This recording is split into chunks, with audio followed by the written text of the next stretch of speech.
Israelite made it. The suckers gon' talk, the cowards gon' hate it. No matter what they say, I'ma go get it done. There's really no choice if you from where I'm from. Some people gon' be glad, others gon' be mad. You juicing off the hate and relapse, so you need rehab.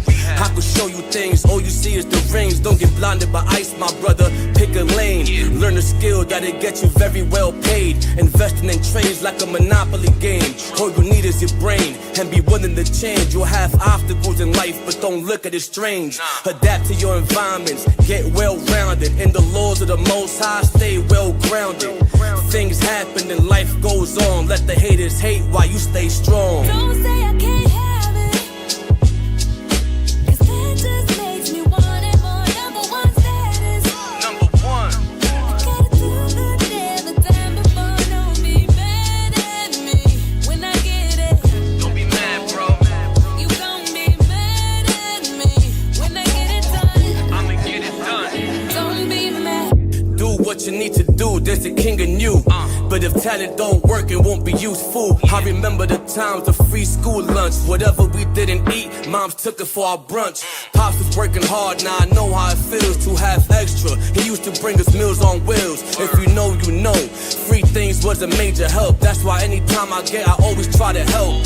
Those who are in need, who know are sincere. It makes me feel good when they smiling from ear to ear.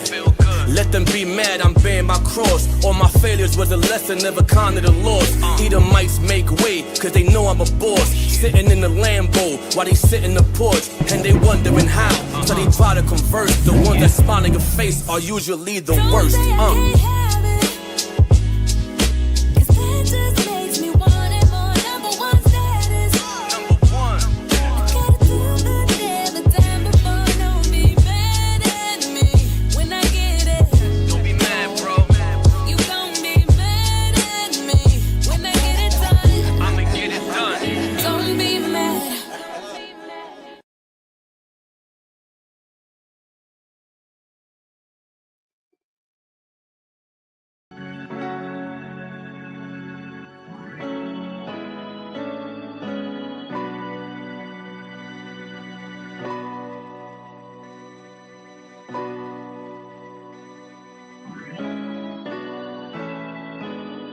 With all my being, with all of my heart, I've got to bless you. Precious Lord, with my heart.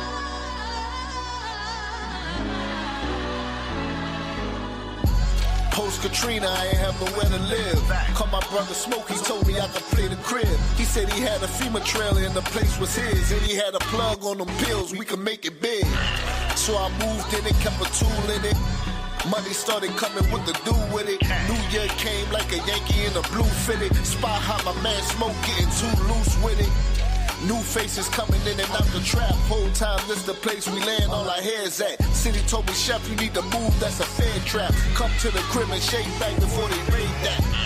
That's advice that you know I had to take. Packed all my bags, left the dope, but I kept it safe. Gave my life to the Most High and got amazing grace. Week later, feds kicked the door, but I missed the case. Amazing grace. With my heart, I've got to bless you. Precious Lord, with my heart.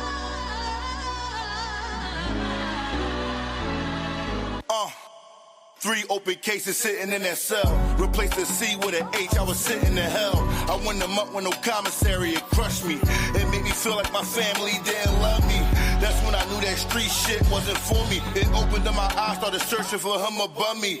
Had me ducking bullets when niggas was trying to slug me. I knew I had to change, cause shit was starting to get ugly. Opened up the Bible, started reading certain scripts. Couldn't understand before, now it's all making sense. Friends starting to look at me strange, I had to change the clip. All they wanna do is flash poles, but they ain't taking pics. Plus, Philly, y'all Muslim, so it's major hate. I hit the street, started to teach, trying to change their fate. Plus, in that book of life, I'm trying to make some space. If I don't make it, all praise for his amazing grace. Amazing grace. With my heart, I've got to bless you. Precious Lord, with my heart.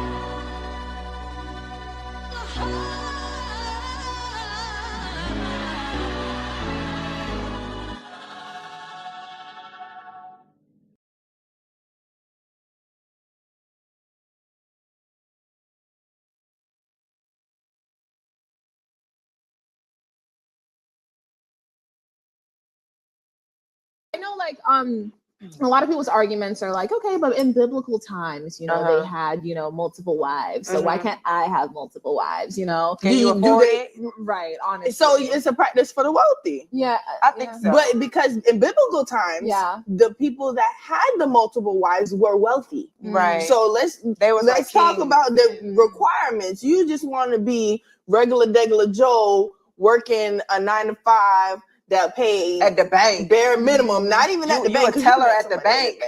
Yeah, all right, now hold on. You can make a little money. Making some money now. They Not making enough some money money. for no I'm 2 talking wives, about baby. Right about that. You work right there at McDonald's. You a manager at McDonald's, but you want 2 wives. I mean, it depends He on how trying long to you've be been smart. there. What they say, work smarter, not harder. What is it called? Wishful thought. Wishful thinking. But you know what? I Please. feel like when people try to talk about what was going on in biblical times, I feel like they really be the ones that don't be reading the Bible, like for real.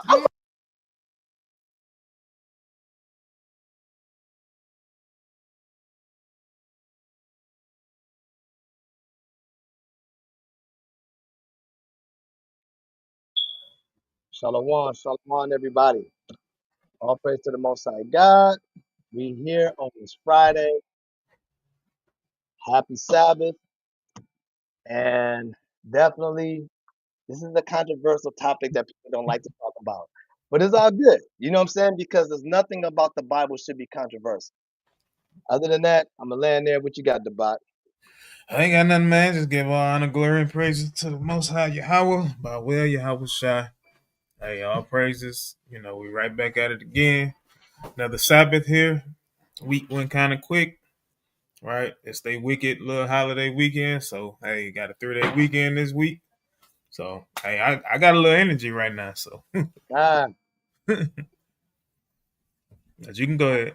all right, come. So let me fix the screen real quick. All right, so, first and foremost, I brought the small video out, right? This is a topic that Israel like to stray away from. We don't like to talk about this, right? Especially when it comes to deal with women. And trust and believe, we love our women by all means. And this has nothing to do with bashing women. This has nothing to do with that. We're gonna stick to the Bible, and that's it. But we need to educate ourselves first and foremost, right? And I want to throw a disclaimer. L.O.I, Lions of Israel, we do not practice multiple wives. So I'm going to put that out there first and foremost. Again, we do not practice multiple wives. Let's clean that up first. Before we judge it, let's pay attention and hear what the word have to say about this. Because it's definitely a lot of controversial things when it talks about multiple wives.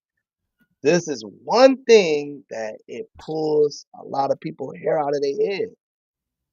It's uncomfortable. But guess what? The scriptures, it supports it, right? But let's educate ourselves before we even think about trying to go in and say, I want to have a wife because the Bible said it. The Bible says a lot of things according to the law, but it doesn't mean we can do it at some type of point. So let's start with this, right? So let me clean this up real quick. I got rid of this video. Let me get rid of this video. You know what? Let me play this video right here. Let me play this video. So let me do this one, right? So we're gonna go straight to a video. Right? We're gonna see what a brother says about it. We're just gonna go straight to what a brother says about it. Hold on 1 second. Let me see where we at. Hold on. God is not pulling up on my thing. Just bear with me. Let me see. You're not sharing your screen either, just so you know. Yeah, I know. I'm trying to find that. I'm trying to find that. I don't know why it's doing that. So let me just do this. I don't know why it's not pulling this video up, but I can see it that it wants to pull the other videos. It's not pulling this one. Oh, here we go. There we go. You got a little feedback too, in the mic. Not Got some sure. feedback. Yeah, just a little bit. Okay. All right. Let me play this video. Polygyny categorically is not a sin. It could not be a sin. Why do you say that? First John, the 3rd chapter and the 4th verse lets us know what sin is. It tells us that sin is the breaking of God's law. It is lawlessness. So if polygyny somehow is sin, there must be at least one law, old or new covenant, that states or depicts that polygyny is a sin and it is not to be practiced. Ladies and gentlemen, brothers and sisters, you cannot find one scripture in the Bible that clearly states that polygyny is a sin. Every idea that has been communicated within this Western culture concerning polygyny somehow being a sin has been a stretch. Polygyny. All right. So the brother was just breaking down. He was just saying that polygyny is not a sin. The Bible speaks about it in the law. You know that a man can have 2 wives. It speaks about it in the law. We'll get that out a little bit later, right? We're not going to go into that, right? But let's find out what polygyny means, right? Because we know about multiple wives in the Bible. It says 2 wives in the Bible. But what do polygyny mean in this today's time? So let's look that up real quick. All right. All right. Can you read that for me, Debak? You see it? Let me blow my screen up. All right. This is from Oxford Languages, right? Polygyny. Poly- And you're breaking up. Hey, Debak, I can't hear you. You like in and out. no, All right, now I hear you. yeah, no, my computer for whatever reason said something about a strange site. Okay. I don't know what that was. Right. So it says polygamy, in which a man has more than one wife. Right. Yeah. So that's what polygamy is, right? It just is in which a man has more than one wife, right? All right. So the Bible speaks about that, but we're going to get into that. But we just want to make it a point what polygyny is, right? So now we're going to go here. We got another thing where we say now polyandry. Let's look what that says, right? Tell me now. You know what? Before we even do that, no, no, no, no. I want this before we do this. I want to go to. Let me stop. Let me just pull in this one. Let's find out what polyandry means. All right, we're gonna find out what polyandry means. Right. All right. So let me share this. All right, read that for me. All right. This is polyandry. Polygamy in which a woman has more than one husband. I brought that out because sometimes in the Israelite community, you have some women believe that why they can't do it either. You know what I'm saying? Why we can't have what y'all have, right? Why we can't have multiple husbands? Because it's not written in the law. And we want to know where do that stems from? Where does the polyandry come from, right? So let's go into the background why you can't do it, right? So let's go to polyandry. Read this right here, the AI overview. All right. This is the AI overview of polyandry, right? Can you move that cursor? Come. All right. It says Draupadi, the polyandrous heroine of the ancient Hindu epic Mahabharata, is worshipped as a village goddess known as. Nick, can you move the arrow? It's lucky. Or that's my arrow. My Yeah, bad. that's yours. I'm gonna say mine on the bottom. All right. It says known as Draupadi Aman, particularly in parts of southern India. Her character is also associated with the primordial goddess Shakti and the goddess Kali. So that's the reason why, because this is a woman worshiping thing. And we know that God is not about idolatry. So when the women were doing it, they were doing it for goddesses, right? So we're going to show a video where America has pushed this thing and made it seem like this is okay and normal, right? So let me play this video right here.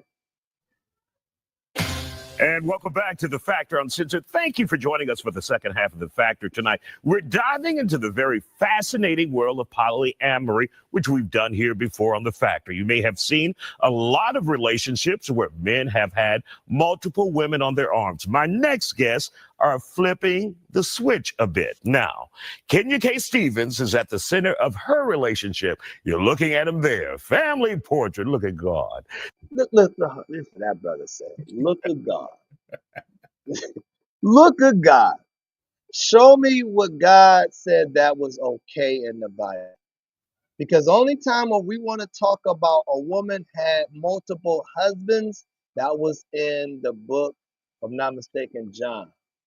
To be either Luke or John, right? When the woman at the well, and Yahweh Shai said you had 5 husbands, meaning that she was sleeping with 5 different men. And and she had to repent from that thing.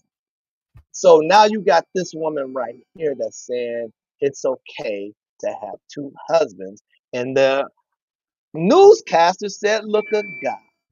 This is how we know that our people are destroyed of a lack of knowledge. Let's continue that. She's married to 2 men, Tiger and Carl, and they will be sharing part of their lives on TLC's new series, Seeking Brother Husband. They join me now in the studio, and of course, the premiere will be this Sunday. So explain to me what's going on here. Obviously, these 2 ain't getting together. It's just you and you, and that's it. Yes, they call this a poly V. So I'm in the center, and I'm with my husband, Carl. We've been together almost 30 years. And my husband, Tiger, and I have been together almost 10 years. Why she's in the middle? Because she's controlling this whole relationship. All right, let's continue. So when you say husband, though, is that allowed? Is that allowed under the law? Or are you talking about spiritual husband one, legal husband the other? Yes. How does that work? This is my legal husband, and we added this husband by having a spiritual connection ceremony. Okay. How does that make sense? Because last time I remember, the Bible says the law is spiritual. This is not spiritual at all.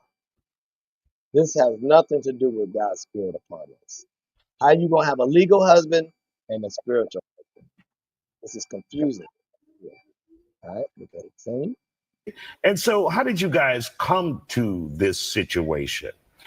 Well, yeah, I mean, it's kind of complicated, but we had genuine feelings for other people, and Kenya and I talked about it, like, hey, I'm feeling some feelings of love for someone. She had the same thing. We talked about it. We said, well, why don't we actually explore this and see where it leads? And that's how we got into it. Yeah. And how did you open your mind, though, as a husband, as a man, to that? Yeah, at first I was close to it. So when she brought to me that she wanted to date other men and that she should be able to do but that. she didn't say, I want to leave you.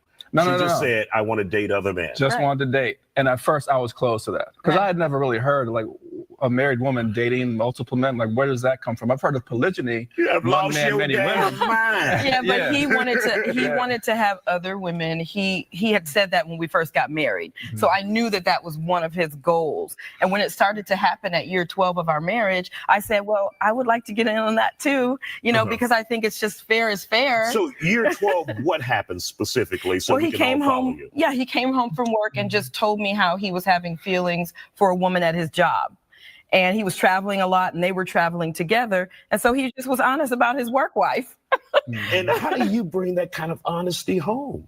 We just talked about everything. I mean, when she had feelings for someone else, she brought it to me. We talked to our marriage counselors about it. Like we were surprised in monogamy that you actually had feelings for other people after marriage. We didn't know that you could fall in love or have attractions outside of marriage. Right. So it was a surprise to us. We were kind of innocent or naive, I guess. And let's bring this guy into it. Go ahead. Well, I met Tiger about 10 years ago. He was dressed as Tiger. Oh, Salakia, sorry about the. Forgot about that. Sorry for the background. I apologize on that. But I'm gonna stop it while I can right now, just in case it get real dirty. But other than that, we heard what was going on. The brother wasn't cool with it at first, and then he ended up engaging in seeing another woman at work and said that was his wife at work, and then it made her throw her antenna, say, "Hey, I could do it too." But just to know that she took matter of the whole control and said, "I'm going to do it," and she brought the man on the side with the blue shirt on relationship.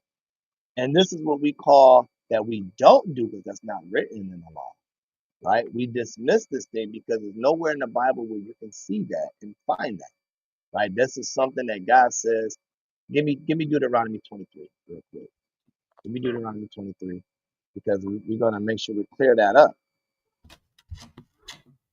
We want to clear that up and make sure it brings out what the law says about it, right?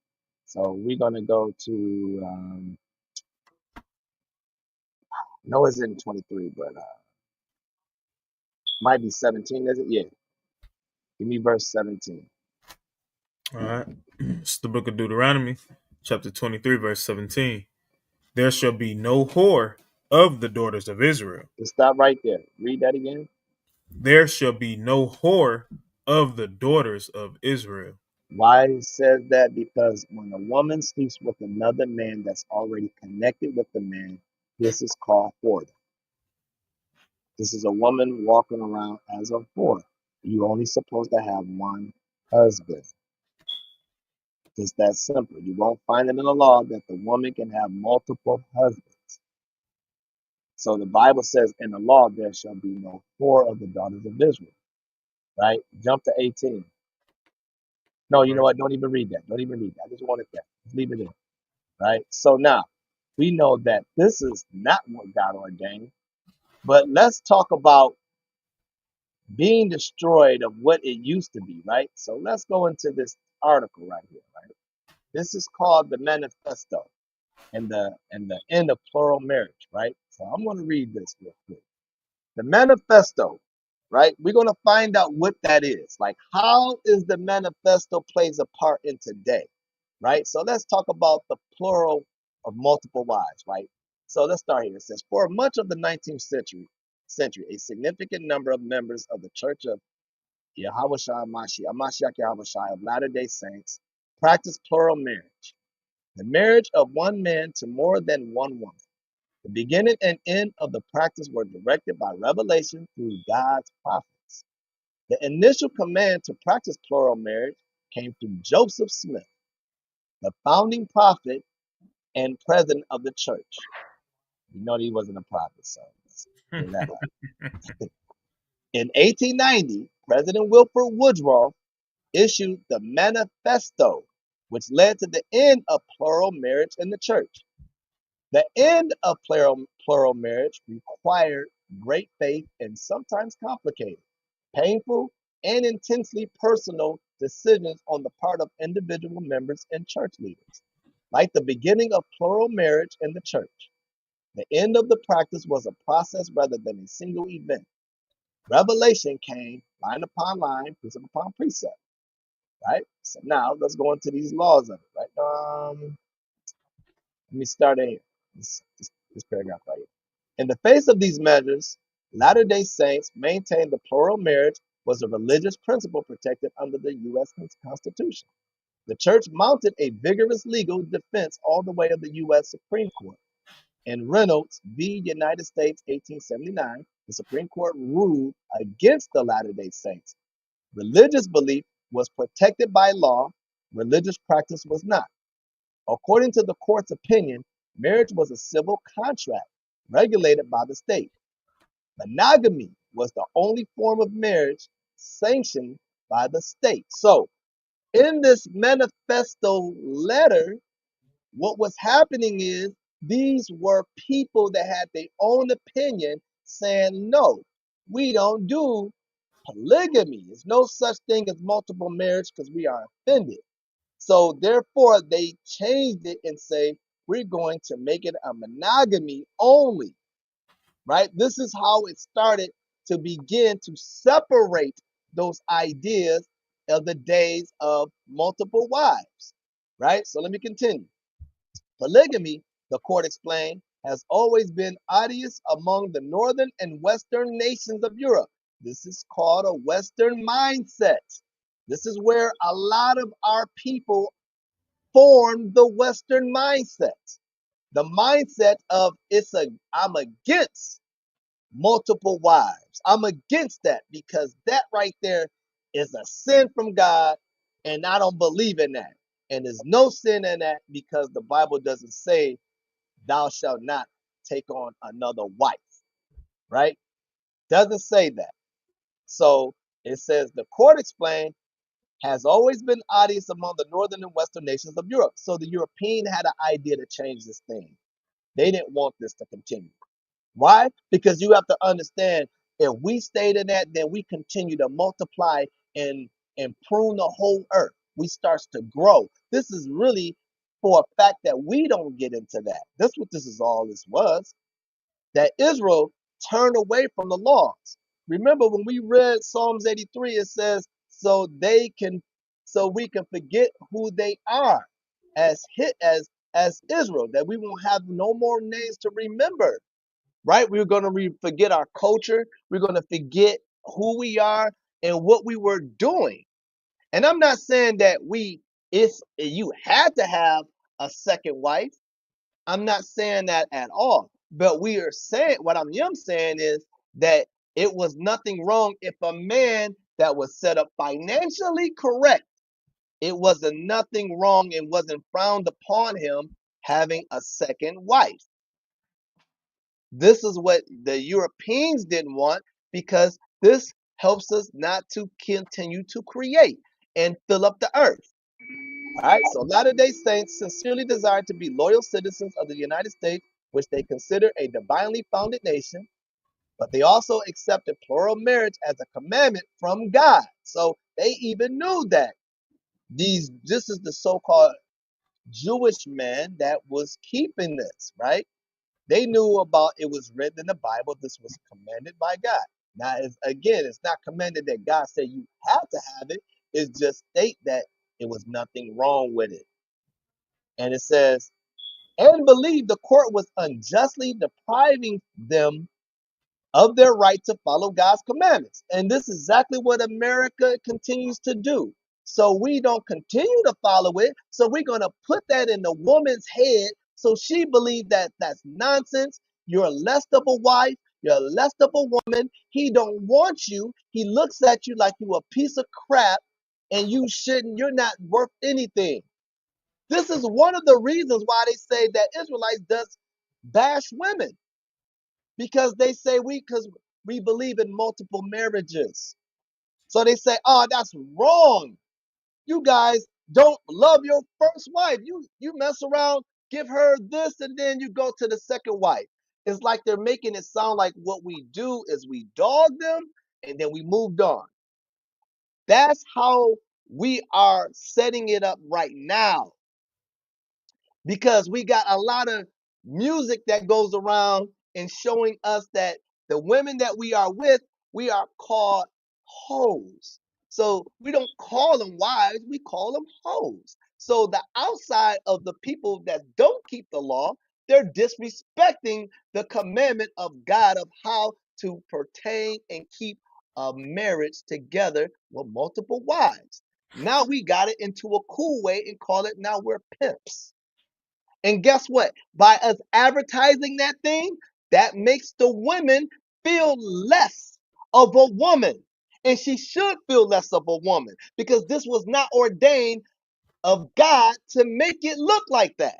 We turn this thing into an evil thing. And that's why our sisters don't even want to hear about these multiple wives things, nor either hear a comment about it, because it's no discussion. When they see the mess that we promote on TV, they don't want to hear that. They don't want to see that because you already made it look like you don't think I'm beautiful enough. I'm not good enough.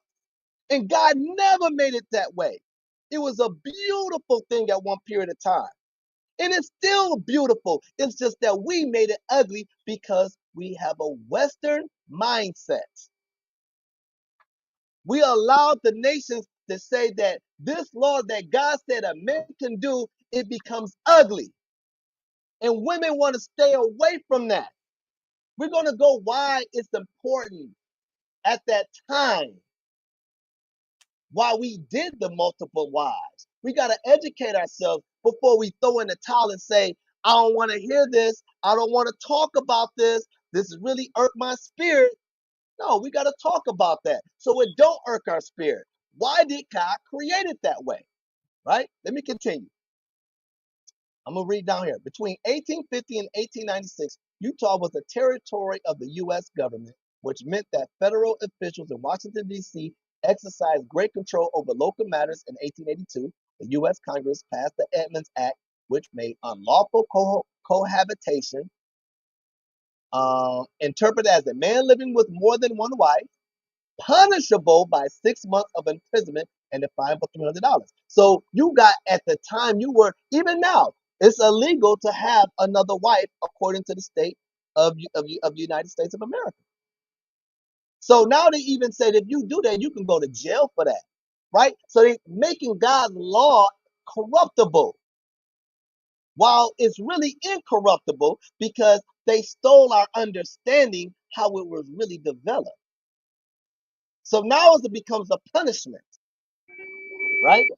I'm gonna skip here. Now let's go into here. I want to go straight to how this come in the manifesto.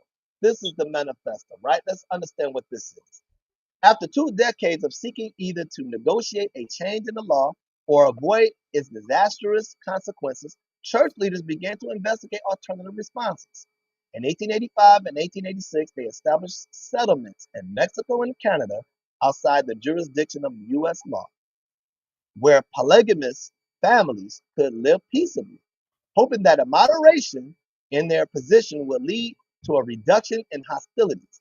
Church leaders advised plural husbands to live openly with only one of their wives and advocated that plural marriage not be taught publicly. In 1889, church authorities prohibited the performance of new plural marriages in Utah, right? Because this is what the manifesto thing did, right? Let's continue, right? So let me go right here. I'm going to read from right here. Let me start here. Church leaders prayerfully sought guidance from the Lord and struggled to understand what they should do. Both President John Taylor and President Woodruff felt the Lord directing them to say the course and not renounce plural marriage. So you know this is a lie. So this is a so-called president said that God has told them that is we shouldn't do plural marriage. This is how you know that they're lying. It's the same thing, that same spirit that they broke back in the 1800s is still flourishing in today's day in 2025. That our women and the men have a problem looking at how multiple wives was really set up and developed. It's not a bad thing, right? Let's continue. This inspiration came when paths for legal redress, were still open. The last of the paths closed in May 1890 when the U.S. Supreme Court upheld the constitutionality of the Edmunds-Tucker Act, allowing the confiscation of church property to proceed. President Woodruff saw that the church temples and its ordinance were now at risk. Burdened by this threat, he prayed intensely over the matter. The Lord showed me by vision and revelation. He later said exactly what would take place if we did not stop this practice, referring to plural marriage. All the temples will go out of our hands. God has told me exactly what to do and what the result would be if we did not do it. So these were all lies of a threat to say, hey, don't do it. Why? Because you know the black man gonna want to do it. That's what it really stems down to. They're gonna tell them that, but guess what? The black man want to continue to do it because their laws is always based around us, so we don't follow in and do what everybody's doing, right? Because we're the trailblazers. We're following what everybody's doing. So therefore, if we continue, we're going to continue to be multiplying. So that's the manifesto. I'm not going to read this whole thing, right? The manifesto is what this is talking about, where they changed it and said we're making rule, because the manifesto is nothing but a rule, a law that someone's opinion feels was right or wrong. That's all it is. So we're going to get out of that. So where do we get this from, right? A Western mindset, right? This is a Western mindset, right? So let me pull that up again. Debak, read this for me right here. I want the Western mindset. Read this. Where this Western mindset? What is a Western mindset? All right, it's the AI overview. All right. A Western mindset is characterized by individualism, rationalism, and linear thinking, emphasizing logical deduction, objective analysis, and a focus on individual freedom and autonomy. Right. So this is all about someone's opinion. The Western mindset is about someone's opinion, and it didn't stem from our opinion. Continue. All stemming from the legacy of Greek philosophy and What? Roman law. Say that again. All stemming from the legacy of Greek philosophy and Roman law. This contrasts with many Eastern philosophies that prioritize collectivism, contextual understanding, and relational perspectives. Right. So read the democracy. Hold on. Read the secularism down here on the bottom. All right. It says a tendency to Hold on, separate. Salaki. We want to know what the key characteristics of a Western mindset, right? So let's read what's the characteristics. Go ahead. All right. A tendency. Start at secularism. A tendency to separate religious and spiritual matters from public and governmental life. That's a manifesto thing, right? The manifesto is the Western mindset. That's where we develop having those thoughts of is wrong to have a second wife. That's the Western mindset where we develop. This is why, if you look in today's day, that's why it's not easy to do, because the mindsets are not right.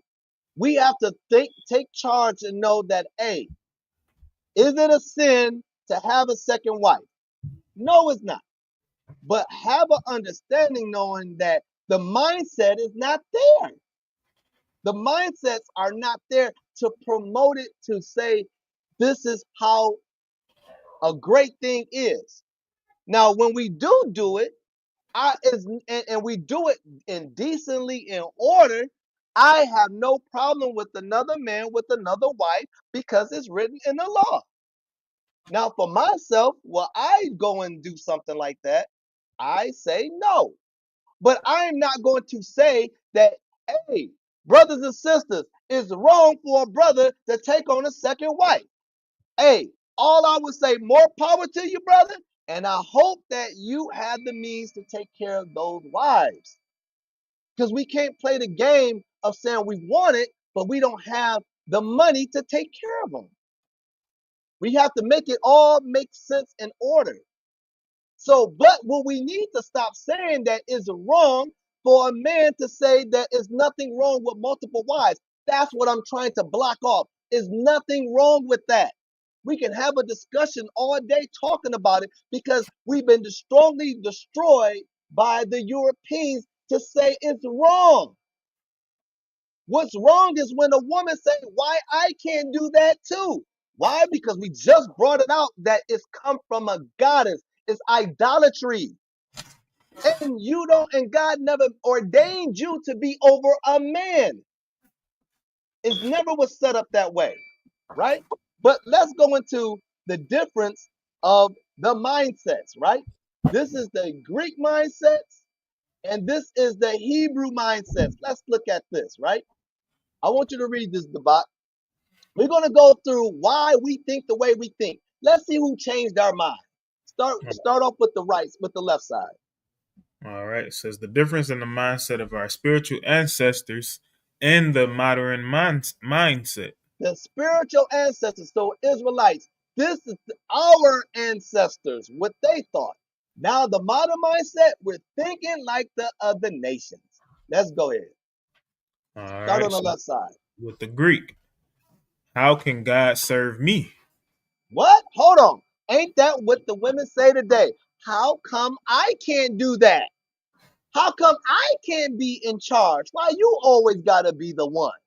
Right? I'm not saying all women are saying that. I'm just saying what we see today in today's economy. We look around us, we see exactly why the woman wants to be over the man and why she has to have multiple men also. Right? This is what we learned it from the Greeks. Go ahead. Greek mindset is me centered. It means it's all about me. Right? Continue. Actions are a result of feelings. Is Thought. what? Actions are a result of feelings. Right? Those are the emotional side. Right? I feel I should be able to do it too. Go ahead. Thoughts and personal choices of how this will affect them. I feel like you're gonna hurt my feelings and you don't love me anymore if you do that. So I don't even want to have a discussion. Hey man, a man could just say, like, hey man, the Bible says multiple wives. The woman is snap. What you mean? You want another woman? I didn't say that. I didn't say I want another woman. I'm just saying, hey, you overheard me talking to something like that, and I'm on the phone and we talking about the Bible, and you just heard, yeah, ain't nothing wrong with it in the Bible, and you off rip say, boom. Why? Because that's a Greek mindset. That's the Western mindset. We have to change our mindset back to our ancestor mindset. That's what we got the Bible, right? We got to think different. We can't act like them. Because guess what? They doing it. These other nations, these Greeks and them, they're really doing it. They just don't want us doing it. Because it builds more war army for them than for us. That's why they continue to do it. They want to make sure they overpopulate us. But we, on the other end, we don't think like that. We thinking like, nope. I don't need no another woman in my house looking at me as I'm the second woman. And I've been here first. That's the messed up part. We got to understand if it's done decently in order, then we have to do it the proper way. Because when the don't have it in order, guess what? You understand why the sisters act like that. When the man trying to be sneaky, trying to go behind his wife back and talking to a woman behind his back, not had no kind of converse with his wife, that's a man of coward. He's a coward because he don't want to speak to his wife and say, this is what I've been doing. And I want to have another woman in our relationship. Because he know his wife gonna say, hell no. So you're gonna do it on a sneaky tip. So if you respect your wife so much, then you need to have that open conversation. And if she don't want it, you want to respect her feelings. Respect her feelings and know so you can have a peaceful home. But brothers want to go out there because they thinking about poking everything. I want to poke this woman, and I think about this having multiple wives. At least I'm not sinning. I kept the commandment. I just didn't tell you. But then guess what? You got chaos in your home because you don't want to be a man enough. So when we say we are men, we do everything what the Most High tells us to do. When we want to be a man, we got to do Matthew 18. We want to tell our people, whether it's our wife or what or not, have that conversation. Let me talk to you what's been going on in my mind. Have that conversation. And if she's saying that she don't want it, then stay away from it. But if she says that, hey, if this was what you want to do, then you better come with a good game plan because what looks peaches and cream, it don't taste like peaches and cream all the time. Right? Continue. Read the Field Think Choice Act. All right. The thought process is to feel, think, choice, and then act. First, convince me emotionally as I am led by my feelings. I ain't going to that. Just go. I am. Go ahead. Because, hey, and again, we know, hey, it is some men out here that does this, right? But for the majority, it's mainly women. You know what I'm saying? Hey, Don't give me no Bible scriptures. I want to know why this makes sense, right? You know what I'm saying? They don't want to hear the Bible. That was the old days. It don't matter. The Old Testament is done away with. Whatever they want, whatever they want to say, right? Because everybody, I hear people say all the time that, uh, you know, women, women use emotional. They're driven by emotion, right? Well, some men, like men, have emotion too. It's just not driven by it, right? The same things that women be thinking, men think it, but they don't act on it. They don't always voice it. They just sit back. Why? Because we're more logical, right? But it's probably a woman wrote this article, man. But I'm gonna keep going. All right. So secondly, it says, prove it to me until my own logic is satisfied. Right. That's my own thinking, the way I want it to sound. Right. Continue. Thirdly, after I'm convinced, then I will act as long as it continues to feel good or benefits me. And that's not how we're supposed to move, right? We're not supposed to move that way. Now go on the Hebrew side, right? Let's make the logical, the spiritual thing make sense. All right. This is how can I serve God? Hebrew mindset is God centered. Actions are a result of faith in the Father and choosing to follow Him.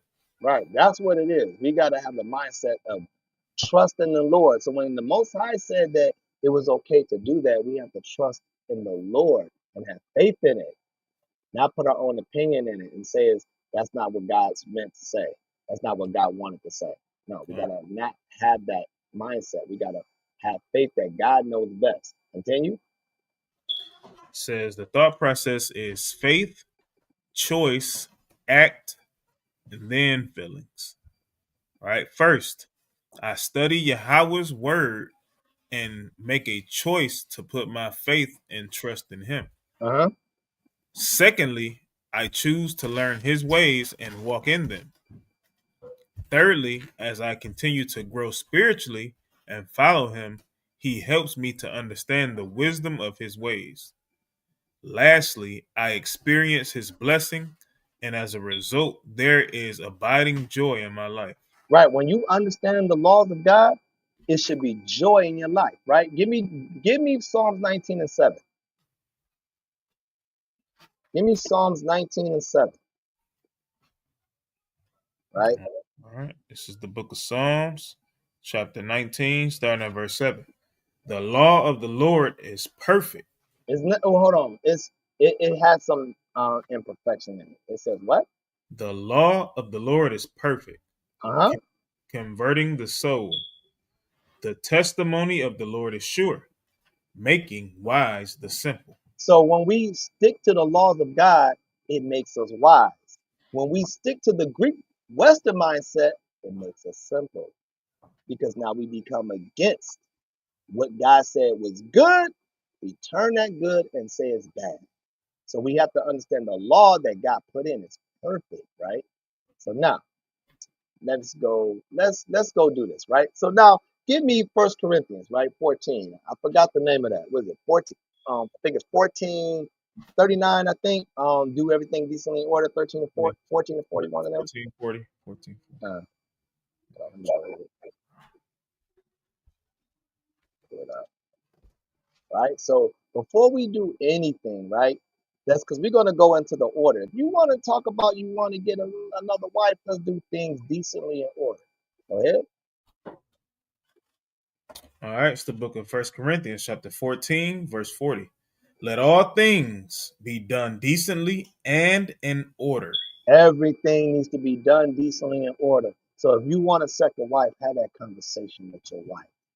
That's done decent. That's the first thing that needs to be done decently in order, not hiding behind her back. All right, Hey, so let's go ahead. real quick, slight correction. Pray to the Most High first. Con. Absolutely. And Absolutely. I know you including that. I know you ain't said, but I just want to, just because it's a lesson, we got to put that out there like that, right? Pray to the Most High first. Have that conversation with your significant other. Con. Absolutely. And pray together on it. Con. Absolutely. right? Because two or more coming together, the Most High is in the midst, right? So now we got one thing: do things decently in order. So now, what's the decently in order, right? So let's start off with the chapter of Genesis 2, right? Let's go to Genesis 2. Go to Genesis 2. Let's do things in decently in order, right? Because if a man say he wants to do this, then you gotta have some order in it, right? So let's start at verse 15. I want 15 through 21, because we got to do things properly. If a man say he wants to do this, then do this properly, right? Go ahead. All right. The book of Genesis, chapter 2, starting at verse 15. And the Lord God took the man and put him into the garden of Eden to dress it and to keep it. Right. So the Most High put him in authority of a land, right? So first and foremost, a man that say he wants to have another wife, he needs to know how to build authority. He got to know how to lead before he thinks that he wants to have a second wife. If you can't lead your first wife, what makes you think you need a second wife? What makes you think that's going to change the game if you get a second wife? First and foremost, you need to know how to lead and you need to have a job. Simple as that. That's rule number one. Learn how to lead and then have a job. And I'm not talking about a small job when whatever you feel that you can afford to do, because you can't count people's pockets. Whatever a small job is to you or whatever a big job is to you. If you have enough to take care of those means, who am I to say you shouldn't do that? Because a man, we should not be counting other men's pockets. We don't know what men bringing in. Just because a man work at McDonald's doesn't mean that he got stocks, that he don't have stocks sitting in the account. He just don't want to work too hard. We don't know. We can't count people's pockets. But understand, the man at least have to have enough money to support it. All right, go to 16. Verse 16. And the Lord God commanded the man, saying, of every green tree, Salakia, of every tree of the garden thou mayest freely eat. But of the tree of the knowledge of good and evil, thou shalt not eat of it. For in the day that thou eatest thereof, thou shalt surely die. And the Lord God said, it is not good that the man should be alone. I will make him an helpmeet for him. Right. So understand that, right? All right. So when we look at this text, right? In this text, we see everything singular. I'm going to make him a helpmeet for him, right? So it makes is what he's stating that he's going to make him a wife, right? He's going to make Adam a wife. Now, understand this. Adam, before God gave him a wife, God gave him a position. See, men want to be with a wife, but have no position, right? He's not even fit in the position to have a wife, a second wife, or even a first wife. You got to be in position. A lot of us go by because we horny all the time, want to poke everything just because it's there. Oh man, do things decently in order so you don't have these issues. Get to know the woman before you go ahead and lay with the woman. That's what we do today. We lay with the woman, then we try to get to know the woman. And then when she becomes pregnant, now we don't want to deal with the woman. No, that's not how that works, because that's off. That's why you have baby mamas and baby daddies, because it's not done decently in order, right? So you gotta have a job to take care of a one wife to even be successful with that marriage or semi-successful. You gotta have at least a job. You can't go in and thinking that you want to have a wife and you don't even have a job. That don't work like that. And you don't even have a house. So you got to make sure when you do have these things and you want it, you got to make sure you have a job. You got to make sure you have a house so she can lay her head in, so she can feel protected, so she can be secured. You can't be I want a second wife, but you still living with your mom and dad. You and your wife can't even pay the first bills that y'all live in, and you want a second wife thinking that's going to help the situation? No, that's backwards. That's why we have to be careful when we say we want these things, because we have to understand these things before we say we want these things, right? Continue in verse 19. All right. And out of the ground the Lord God formed every beast of the field and every fowl of the air, and brought them unto Adam to see what he should call them. And whatsoever Adam called every living creature, that was the name thereof. Right. So Adam had this simple job to name the creatures. That was Adam's job. So before he gave him a wife, God gave him a job so he can have control of everything. Right? Because if a man don't have a job, he has no control over his own home. Right? So that's important. First leadership role is a man that leads to wants to go to work and provide. That's a sign of leadership. She don't have to wake him up and say, go to work. He goes out there because he know he has to secure his foundation, right? So now, read 22. Just jump down 20, to 22. jump down 22 kind. All right, so verse 22. And the rib which the Lord God had taken from man made he a woman, and brought her unto the man. 23. And Adam said, this is now bone of my bones and flesh of my flesh. She shall be called woman, because she was taken out of man. 24. Therefore shall a man leave his father and his mother, and shall cleave unto his wife, and they shall be one flesh. They shall be one flesh. So let me understand this, right? So what does it mean? Because when we read this, we just look at it as it's only one and two people. That's it. That means there's no second people involved, or third or fourth, right?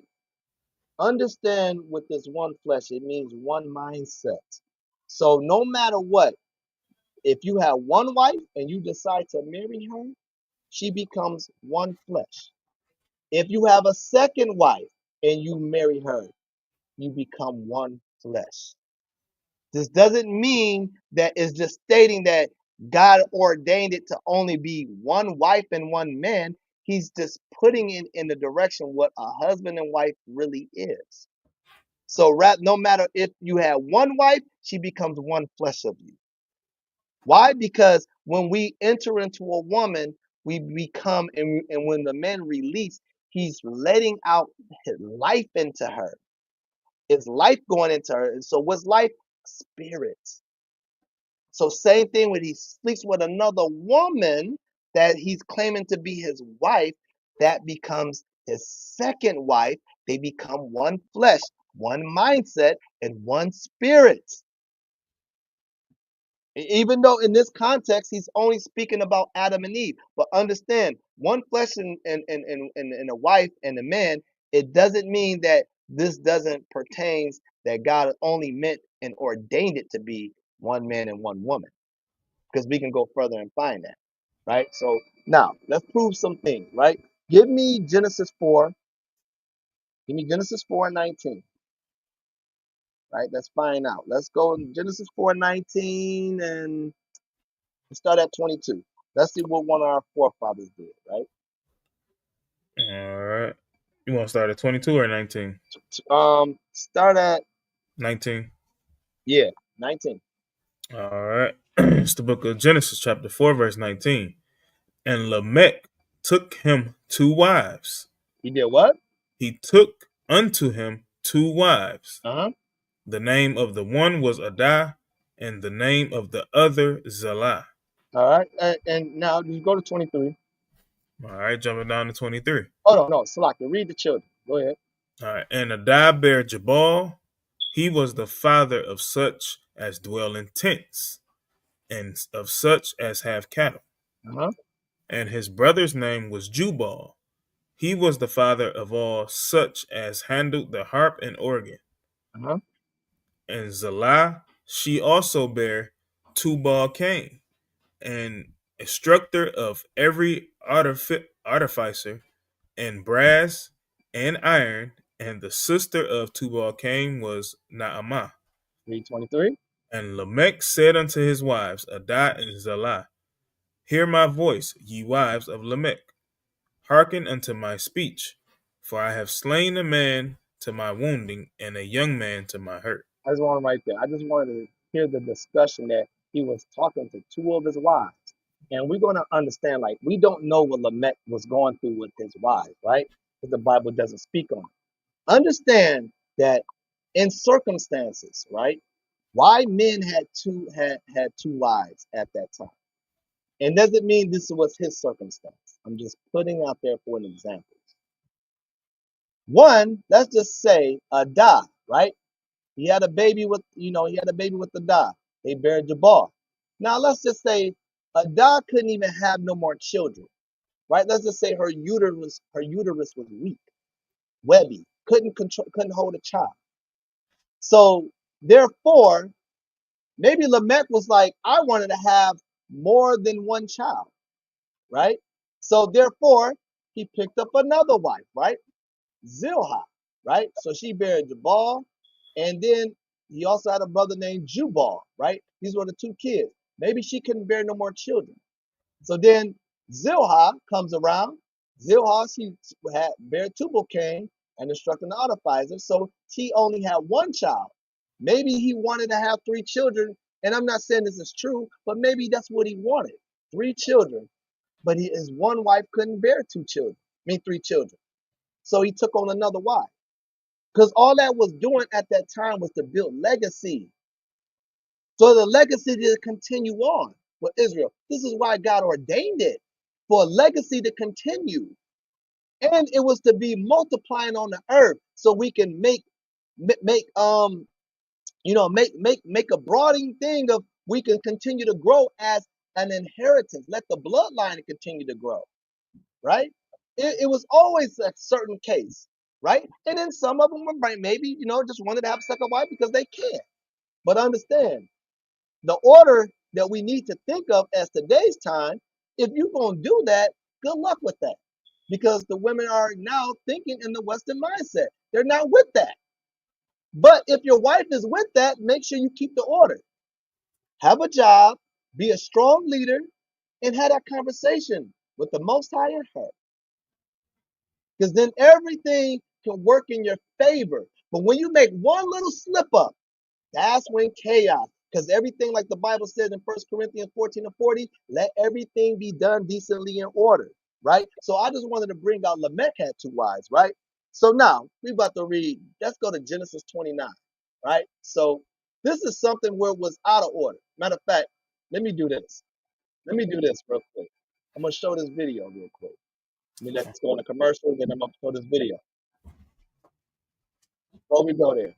All right, so we're gonna look at this video right here. This is Esau, right? Because we take favor with Esau, what he does, and we have to understand how this operates, right? So let's do this. Let's see what Esau says about this, right? Because if I'm saying it, you may not agree with me. But let's watch what he does. He has 5 wives, but we're gonna point out what's wrong with this. Polygamous family so controversial that even other polygamists disapprove of them.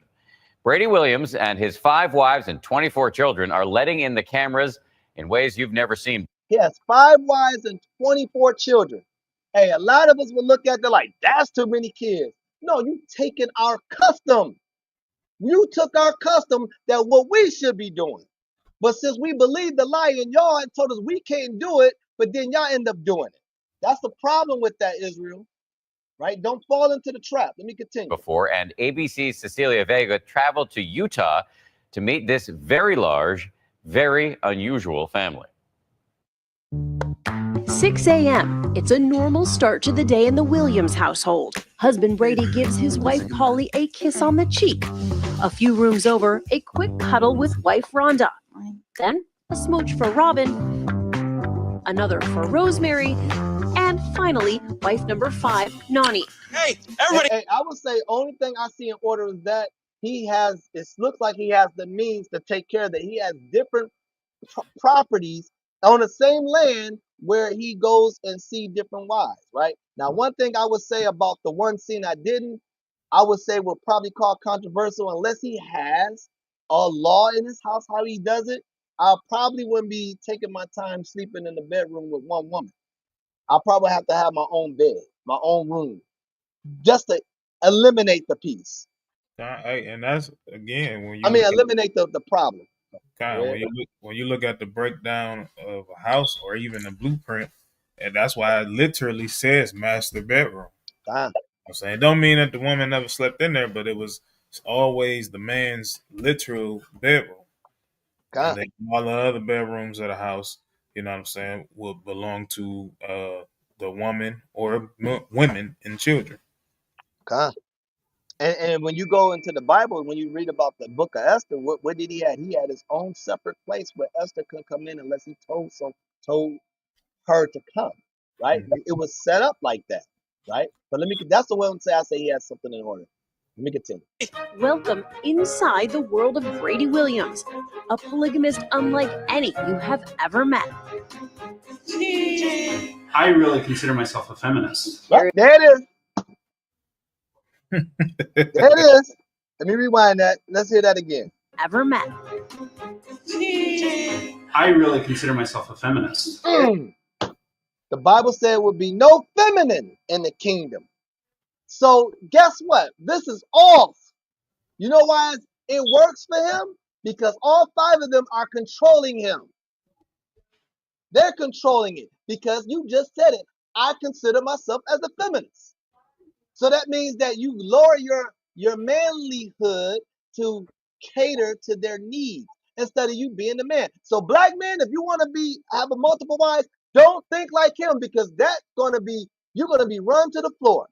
You give a woman a little bit of power, boy, she is going to run with a touchdown all the way.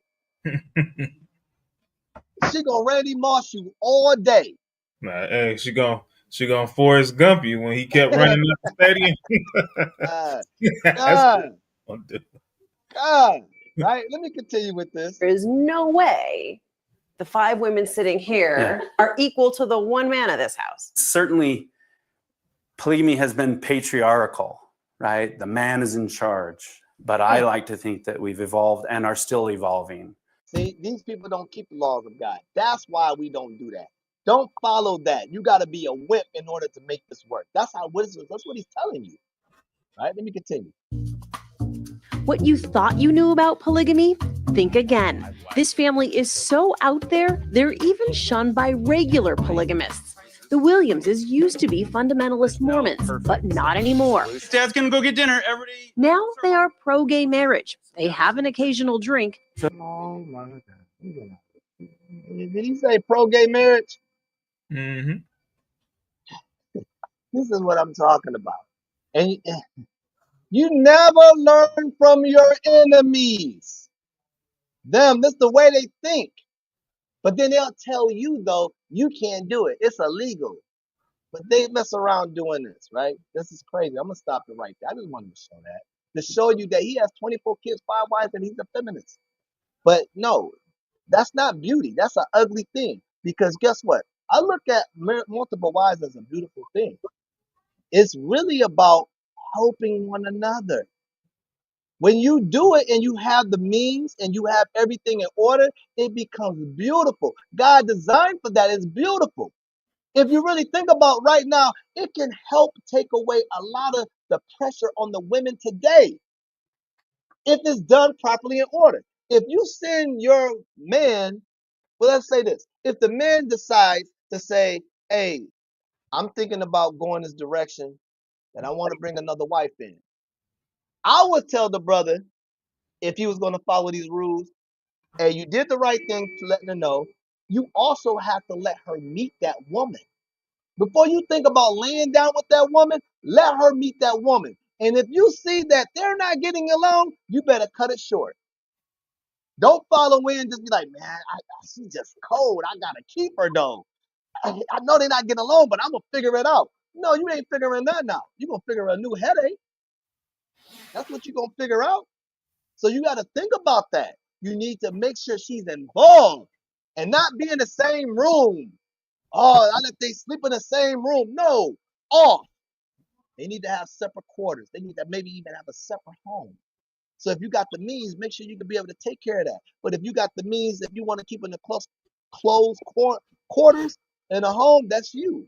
You can do it that way you want to do it, but you want to make sure you do it decently in order. They shouldn't be in the same room with you. They shouldn't be laying in the same bed with you. They should have their own room. They should be able to be freely to go and not create a headache for you or whatever. You should be able to know how to manage it. Because if you don't know how to manage it, then it's gonna fall. It takes you to fix it. And I would say to go even further, before you make that decision, talk to your elders and your leaders so they can give you that information before you make that big irrational decision. And if you and now they'll pick it out for you. They can hear you by your conversation. You ain't ready, brother. You ain't ready. Listen to you. I ask these simple questions. You can't even figure that out. So no, brother, don't do it. If you're not secure in yourself and financially secure, don't do it because you're upset of her. So you say, I'm gonna keep her because she be pissing me off, but I'm gonna go get another woman because I need something different. I need to change it up a little bit. That's off too. Because that's chaos ready to happen. We gotta show our wives that we love them and we appreciate them. Because you get that second wife, you gotta do the same thing. Right? Let me stop that one. Right? We're gonna stop that one. All right. So now let's go to Genesis 29. Right? Hey, before you go there, can you grab First Peter 3? Time. All right. Because I wanna just pull this real quick, just because I just seen the comment, Sister Rose, put in there, right? So Hold on 1 second. right here. First Peter 3. First Peter 3. So I just wanted to show this comment real quick, right? Because you definitely hear some brothers actually say this, right? They tell their wives like it's none of your business, right? Now, is that brother in sin, right? It may be off, but the brother won't technically be in sin, right? Not technically. But again, you want to be wise. Right? You have to be wise and you have to know how to deal with your woman, right? So verse 7. Oh, verse 7. I thought you wanted one. Okay. Verse 7. Likewise, ye husbands, dwell with them according to knowledge. According to what? According to knowledge. We have to dwell with them according to knowledge. And if we're going to be knowledgeable in anything, again, yes, communication should be had. Right? You shouldn't be in your house ruling with an iron fist. Right? Shut up, you do what I say. No, that's not how it works. Right? Your woman ain't a punching bag. You know what I'm saying? I'm not talking about literally, I'm just talking about on a spiritual level. She ain't a punching bag. She don't just have to take what you say and just listen to you without no explanation or anything like that. No, you have to dwell with them according to knowledge. Know what their weak points are. You know what I'm saying? Dwelling with them that way, right? Go ahead. Giving honor unto the wife as unto the weaker vessel, and as being heirs together of the grace of life, that your prayers be not hindered. So, because your prayer is gonna be hindered. You sit there and say, I ain't got to tell you nothing, right?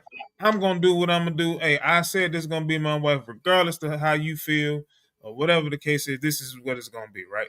So, give me one more. Give me 1 Timothy chapter 3. And then I'm gonna give it right back to you. 1 Timothy chapter 3, start at verse 4. I'm gonna take this out off my because I had this on here. So you got this one. Oh, come. 1 Timothy chapter 3 and verse 4. One that ruleth well his own house, having his children in subjection with all gravity. Mm-hmm. For if a man know not how to rule his own house, how shall he take care of the church of God? Right. So how can we take care of a congregation? How can we teach anybody? Right? How can we teach anybody how to do anything? Right? We can't. It's not possible for you to be able to do that. Right. So again, is it a sin to be like, hey, it's none of your business? No, it's not a sin, but it's not smart either. It's not the smartest thing, especially with this mindset that we have grown up with. The world that we live in today, that's not a wise thing to do it that way. You know what I'm saying? Now, if you said that back when we had our land and in the kingdom and things of that nature, right? The women we understood. So it was what it was. You know what I'm saying? So I'm gonna land there. Hey, and at the time, we wouldn't even have to say none of your business anyway. You know what I'm saying? Because the woman already were mindset, hey, I'm here to please my husband and serve the Most High. Well, serve the Most High and please my husband. Let me get that point. That's what it was. You know what I'm saying? That's all it is. You know what I'm saying? That's all that is. You have to deal with your wife. Hey, if that's what I mean by being a coward. Hey, it's none of your business what I'm doing. You don't even know how to talk to your wife. So how you gonna want a second wife? Because then guess what? That second wife start adding up, giving you problems. Now you want a third wife? You know what I'm saying? You run into different women because you can't handle the women you have, Mm-hmm. right? So let's fix that. Let's clean that up, Israel. Clean that up. Let's not use it as a poking mechanism. All I want to do is be like a dog, a horn dog, and get it in. Got all these women on me, man. I got all the cash, but you ain't doing nothing properly in order. Right? So let's clean that up. All right, let's go to Genesis 29. We're going I need the whole chapter out of this because we want to make sense. Because we want to show exactly what we seen out of that video earlier from the 5 wives and 24 kids. That was out of order, right? So we want to go into what was out of order when it came to Jacob. This was something that happened out of order. This is one of the reasons why the Bible wants us to be decently in order, right? Start at verse 1. All right. It's the book of Genesis, chapter 29, verse 1. Then Jacob went on his journey and came into the land of the people of the east. And he looked, and behold, a well in the field. And lo, there were 3 flocks of sheep lying by it. For out of that well they watered the flocks. And a great stone was upon the well's mouth. And thither were all the flocks gathered. And they rolled the stone from the well's mouth and watered the sheep, and put the stone again upon the well's mouth in its place. And Jacob said unto them, My brethren, whence be ye? And they said, Of Haran are we. And he said unto them, Know ye Laban the son of Nahor? And they said, We know him. And he said unto them, Is he well? And they said, He is well. And behold, Rachel his daughter cometh with the sheep. And he said, Lo, it is yet high day, neither is it time that the cattle should be gathered together. Water ye the sheep and go and feed them. And they said, We cannot until all the flocks be gathered together, until they roll the stone from the well's mouth. Then we water the sheep. And while he yet spake with them, Rachel with her father's sheep, Rachel came with her father's sheep, for she kept them. And it came to pass, when Jacob saw Rachel, the daughter of Laban, his mother's brother, and the sheep of Laban, his mother's brother, and Jacob went near and rolled the stone from the well's mouth and watered the flock of Laban, his mother's brother. You see how Jacob want to show off? Like, hey, let me show her. I'm gonna move this stock. I'm gonna move this thing, flexing on it. You know, he probably didn't even have a shirt on. He wanted to show his back muscles and everything. He wanted to show off. But you know what? In this verse, I want you to understand what just happened, right? Read verse 11, and we're gonna go right back to 10. Read verse 11. And Jacob kissed Rachel and lifted up his voice and wept. All right, so in 10 and 11, I want you to get an idea, right? This was not love at first sight. This was lust at first sight. Understand, in order to look at a woman, like I'll put myself as an example towards my wife. When I first saw my wife, I didn't say I love her when I first seen her. I loved everything, and I lusted at everything she had that I felt that it was going to fit my needs. It was her face, it was her legs, it was everything from the top to the bottom. And I was like, I want that. I need to see what's up with that. Because I was lusting after that. And then when it came down to the point That's when we built a foundation of love. So there's no such thing as love at first sight. If you say that is true, you're lying to yourself because then you make that mistake of saying, I should have never married that person because it was all lust. Right. That's what it starts with. It's always lust in the beginning. So guess what? Rachel was lusting after him too. He was moving up. Like she don't gotta look at him because he was flexing. Sometimes women like has a different attraction to a man just because he may be a good helper. Hey, he's a gentleman, right? I'm attracted. I like that. I want him. He could be good looking too. Ooh, I like the way he look. Ooh, I like his muscles ripping off and how he moved that rock. He looked like he can protect me. He knew what he was doing. That's why he did it. Look what I could do. I could grab a big old stone by myself. They got help. I'm doing it all by myself. He knew what he was doing. He was trying to make her lust. And what did he first do? He kissed her.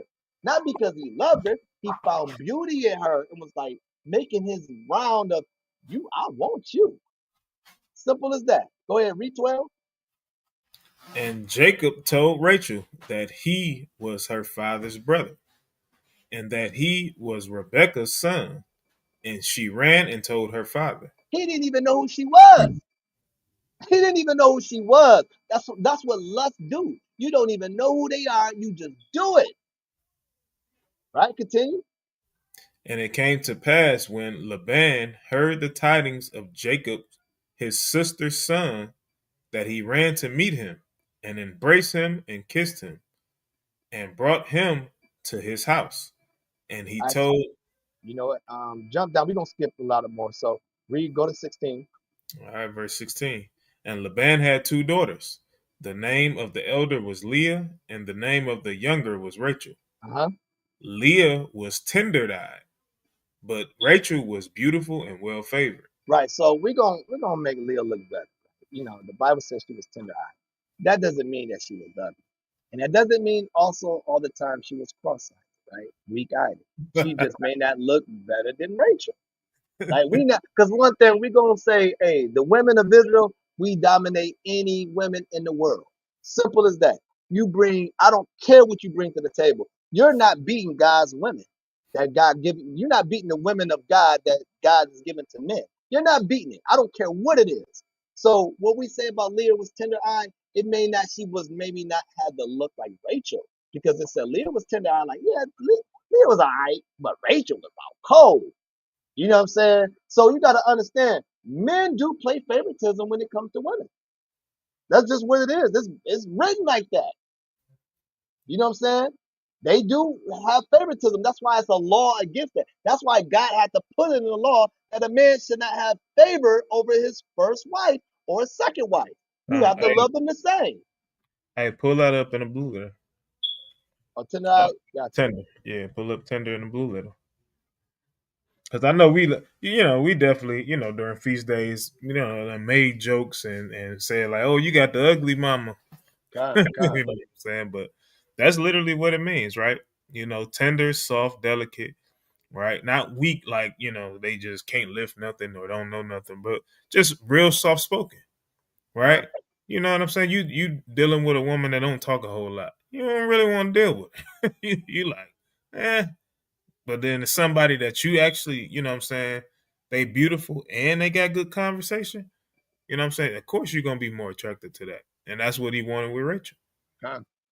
Hey, and just look at it like, hey, she was very. This is why the Most High was blessing her, right? Because she knew the ability to how to take care of a man without even being married. She just understood the ropes of like, as me being a righteous woman, that's what I want to do. You know what I'm saying? Hey, I'm going to be and take care of my man. So I'm not looking at Leah was busted. There's no way we're going to discuss that. We're not pushing that doctrine out. We're just going to say that what the blue letter said, she was soft spoken. And I'll say, yeah, she was all right. She just didn't look better than Rachel. That's all the Bible is saying. All right, go to 18. All right, verse 18. And Jacob loved Rachel and said, I will serve thee 7 years for Rachel, thy younger daughter. Uh-huh. And Laban said, it is better that I give her to thee than that I should give her to another man. Abide with me. Uh-huh. And Jacob served 7 years for Rachel, and they seemed unto him but a few days for the love he had to her. Now he grew love because he'd been around her more. He's starting to love her because he got a relationship with her. But the thing is, what Laban is did, Laban, he kind of messed up the whole situation. Laban promised, I won't say he promised, he gave him his word. Well, we can still say a promise. He gave him his word and said, you can have her. And he said, I would do it for 7 years. That's how much he felt like he would work hard to get Rachel. But Laban should have said, like, the order is really, brother, I had to give you Leah first because she's the oldest sister. He should have said that. Instead of doing that, now you played the game of where it became not decently in order. This is why later on in the chapters, they had problems. All right, read verse 20. Verse 20. And Jacob served 7 years for All right, you Rachel. already read that. All right, so now go to verse 23. Hold on, no, 21. 21. And Jacob said unto Laban, give me my wife, for my days are fulfilled, that I may go in unto her. Right, so this is talking about the wedding chamber, right? They have to go into the wedding chamber, have to bring cloths to make sure that the woman, this was called the token, right? To make sure that the woman was still a virgin. If she was not a virgin and it showed no type of token, which was blood, she would have been put to death. All right, go ahead, read it. Hey, and it's important to point out, look how long he waited. And our Wow. people can't wait 30 days. Can't wait. Hey, can't wait until they say I do, and then already thinking about, oh, the law says I can have another wife too. Mm-hmm. Damn. Verse 22. And Laban gathered together all the men of the place and made a feast. And it came to pass in the evening that he took Leah his daughter and brought her to him, and he went in unto her. All right, so look the trick. So it's supposed to be Rachel, but look what ended up happening. Because in there you don't see nothing. It's dark in there. So you couldn't say like he knew what he was doing and just laid with her. No, they couldn't see them. They were in a chamber. So it says, and it came to pass in the evening that he took Leah, his daughter. He didn't know that he took Leah. You know, saying also you got to think they probably was lit up, Yeah, he drinking definitely. up and everything, because they had a feast, right? So then it said he brought it to him and he went into unto her, right? Go ahead. And Laban gave unto his daughter Leah Zilpah his maid for a handmaid. Right. So he gave Leah Zilpah his maid. So understand what a maid was. A maid was a woman that could have been from another nation or our people, right? But understand this was another nation of a woman, right? Because Zilpah, his maid, we were always had servants. Why? Because we were in rulership. So guess what? A handmaid always was a servant. So therefore, if the man, let's just say Leah couldn't even have a baby, that's what you had a handmaid for that lady to bring forth the baby to Leah if she couldn't have a baby. That's what this was for. Because hey, it's a beautiful thing when Israel worked together as one. You see these other nations like it ain't no problem with me. I already know I'm down to serve, right? This handmaid was a concubine. She considered to be a concubine, right? We're gonna find out what concubine a little bit later. I'm gonna tell you what concubine means. So go ahead. And it came to pass that in the morning, behold, it was Leah. And he said to Laban, what is this that thou hast done unto me? Did not I serve thee for Rachel? Wherefore then hast thou beguiled me? Right. Now you tricked me. Now you created a problem. That's where the problem started right there, right?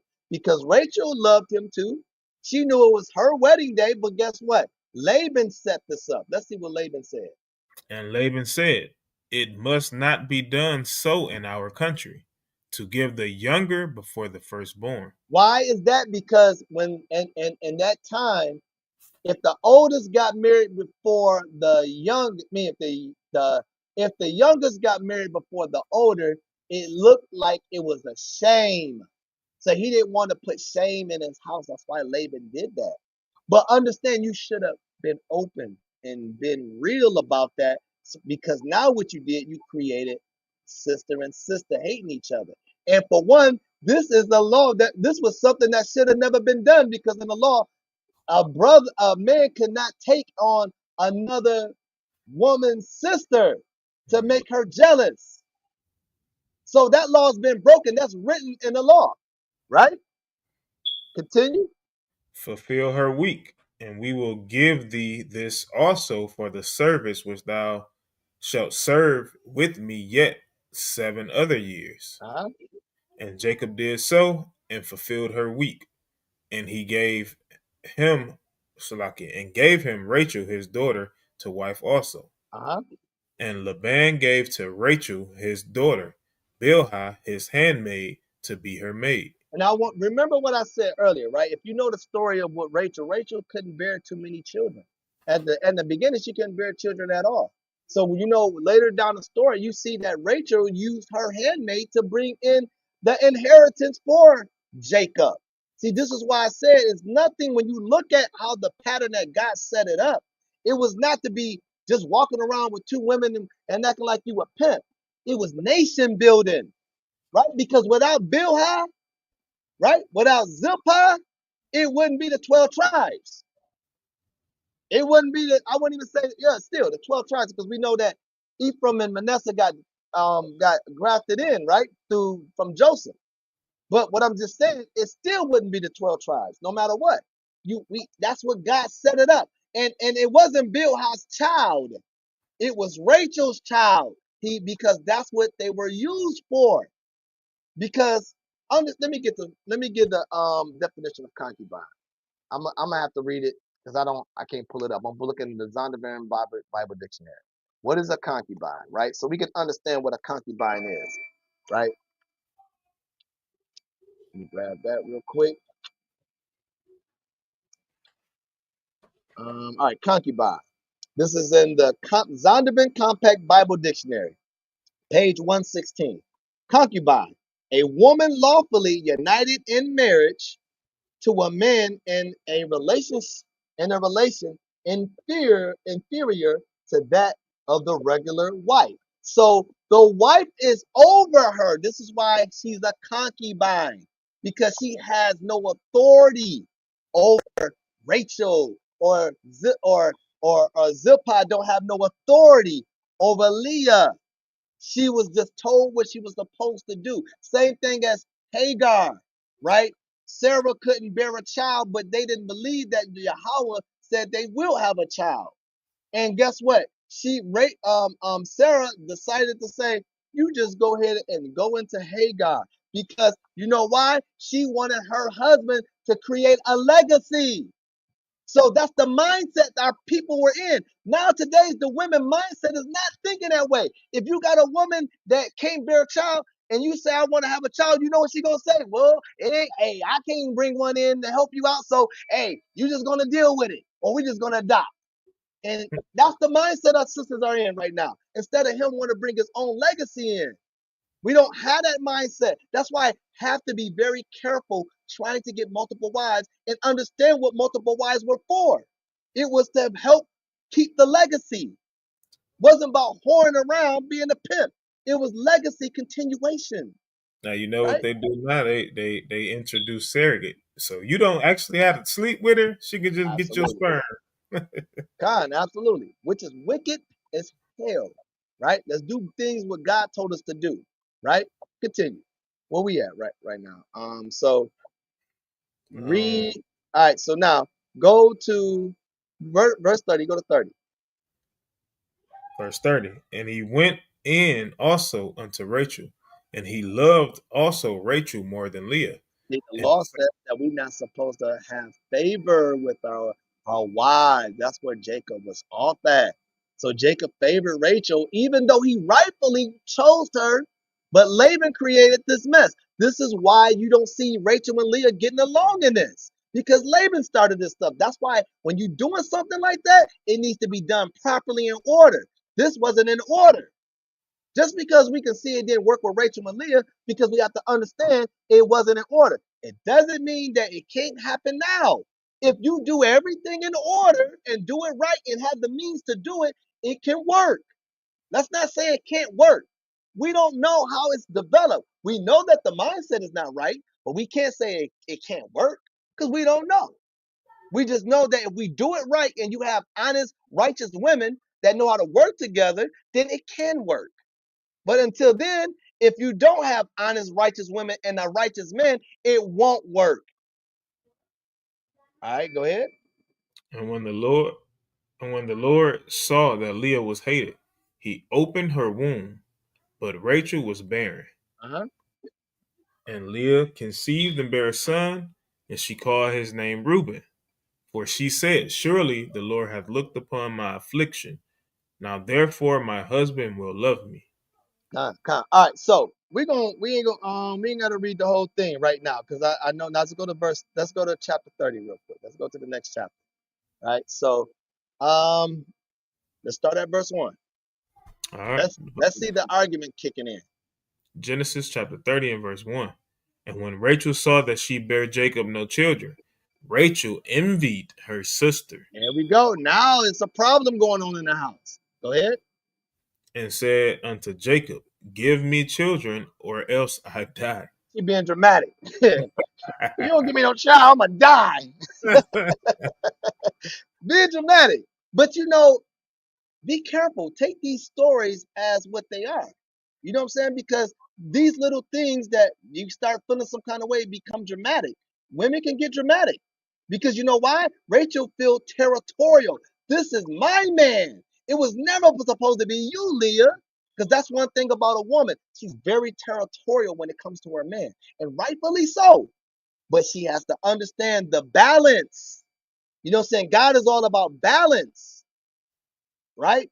Mm-hmm. So this was unbalanced. That's why it's not working. Continue. And Jacob's anger was kindled against Rachel. He put his foot down. Like, you tripping. Talking about you gonna die. And he said, Am I in God's stead, who hath withheld from thee the fruit of the womb? He said, Is it my fault you can't get pregnant? This ain't got nothing to do with me. Right? Continue.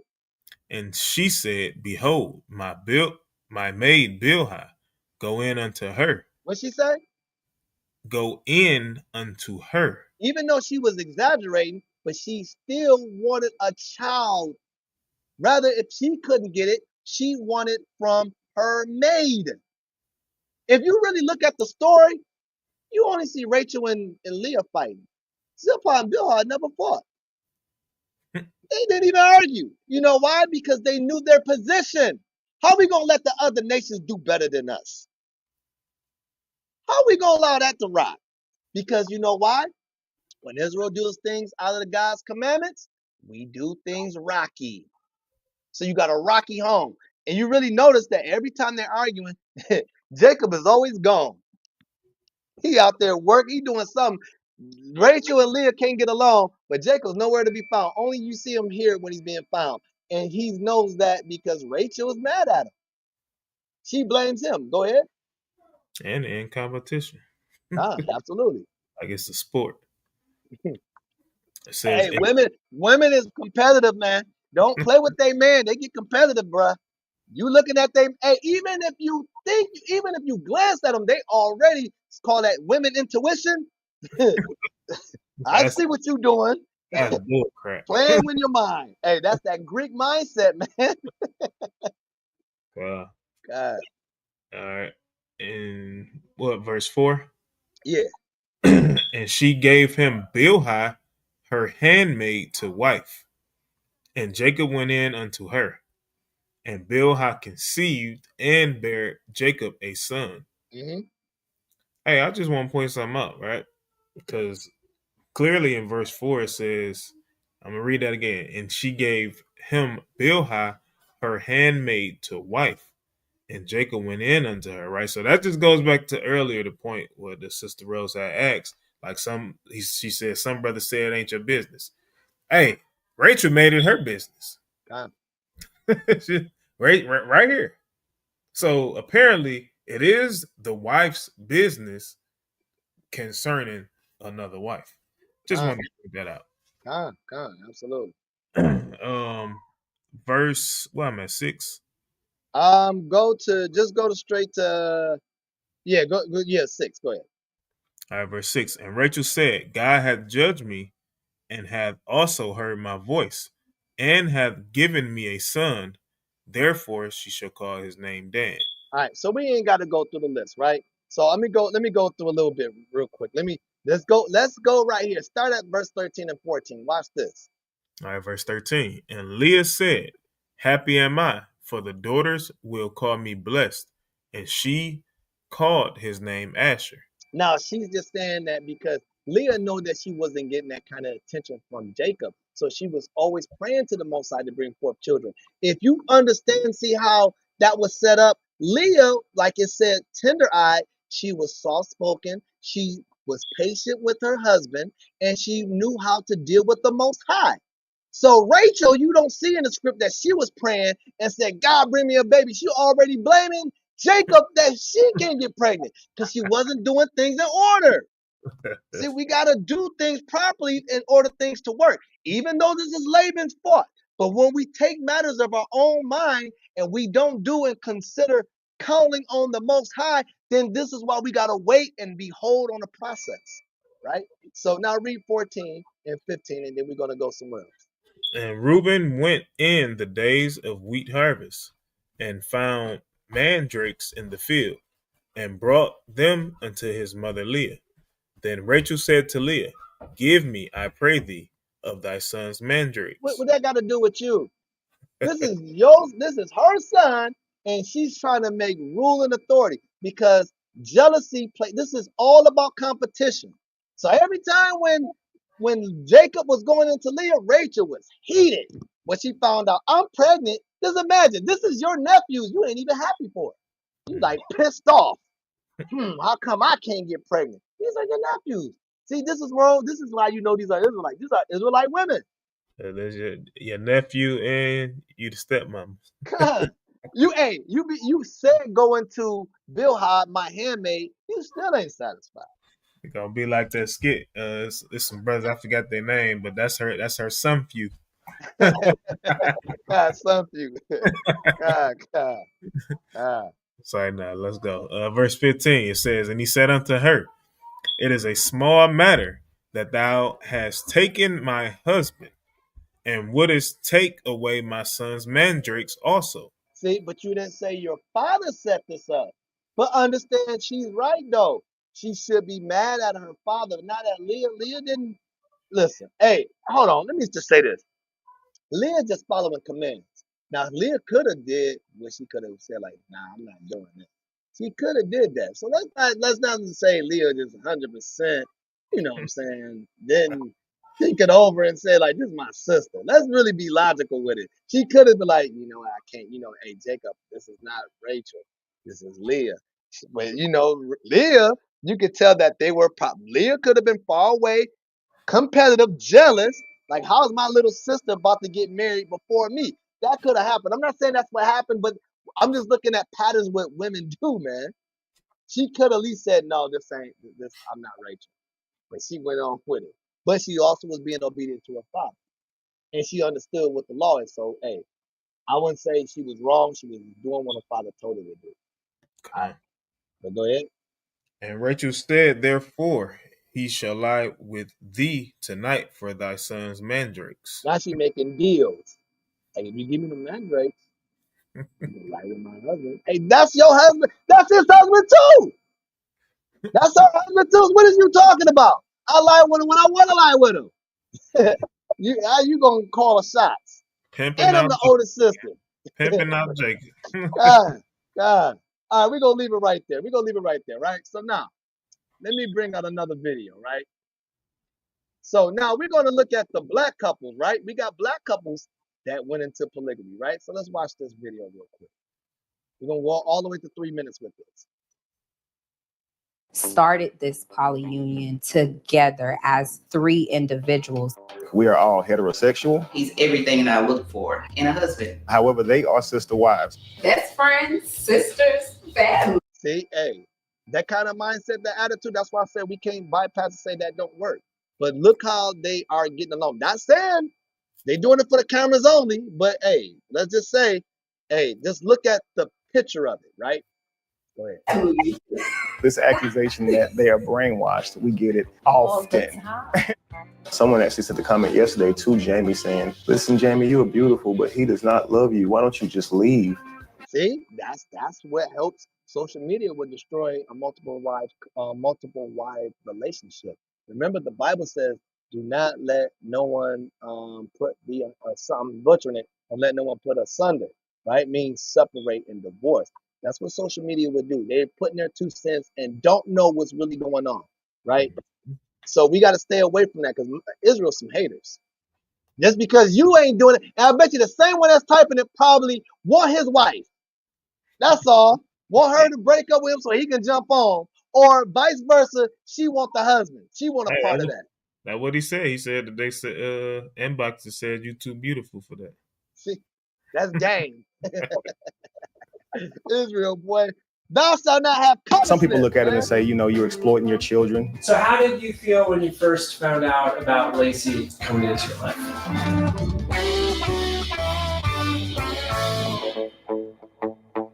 Hey, that matters. The children matters too. So don't because you can bring forth confusion to the household. It's good to get involved with the children so they know what's going on. But that's not the case on here. But I'm just bringing that up. My name is Kevin Wesley. This is my beautiful wife, Jamie. This is my beautiful wife, Lacey. Honestly, I'm gonna just tell you that's a beautiful picture, man. I'm gonna just tell you straight up. When we seen the doubles, they looked horrible. They looked all out of order and sloppy, dirty looking. But you see us, man, we well put together. Like if it's done decently in order, right? That's a beautiful thing when they can work together and know their place. It's beautiful. We call ourselves the Rise family. Rise and shine, beautiful souls. Mondays and Tuesdays, Jamie and I spend time together. Of course, we sleep together on those days. Lacey and I spend time together on Wednesday, Thursday. Damn, that's good. It's so light. That's really good. And then that's he has it set up in an order, right? You just can't bring a woman in and just say, this is what we're doing. He set up a schedule, right? This is an order. Rather if he's in the truth or not. You still got to have some type of order. All right, go ahead. Friday to Sunday, we alternate. We have so much in common. We love doing pretty much the same thing. We have the same thoughts and everything. We be like, each other's sentences, and all we have to do is look at each other and we be like, yep. That's what it needs to start. You need to first bring the woman and the woman to build a relationship. That's how that can work. Because if one woman is on board but the other woman's not, it's not going to work. But they said, they share the same thoughts. Why? Because they all one mind. They're one family. They're one family. Why? Because they're with one man, and it becomes a beautiful thing. And they're working together, learning how to deal with one another. It saves a lot of, to be honest with you, it saves a lot of daycares. You're saving money, saving daycares. That's what you got to look at the good side of it. Hey, one ain't working as all hard. When you got one woman saying, I do all the cleaning, I do the cooking, I do this. He don't do nothing but go to work and go chill. He don't do none of this stuff. But then if you had a second woman in the house that was helping, it eliminates the oppression in certain ways. But when your mind ain't right, it's going to make the oppression even worse. So let's continue. Jamie and I got married super duper young. We had children early. We were together for about 14 years, and then we separated about 5 years ago. And during that time, I was dating and things like that. Lacey and I met online. I knew exactly who he was and was actually a fan of his work. Rise and shine, beautiful souls. I use my platforms to teach and enlighten the world. Raise your vibration, raise your energy. And we just kind of been like glue ever since.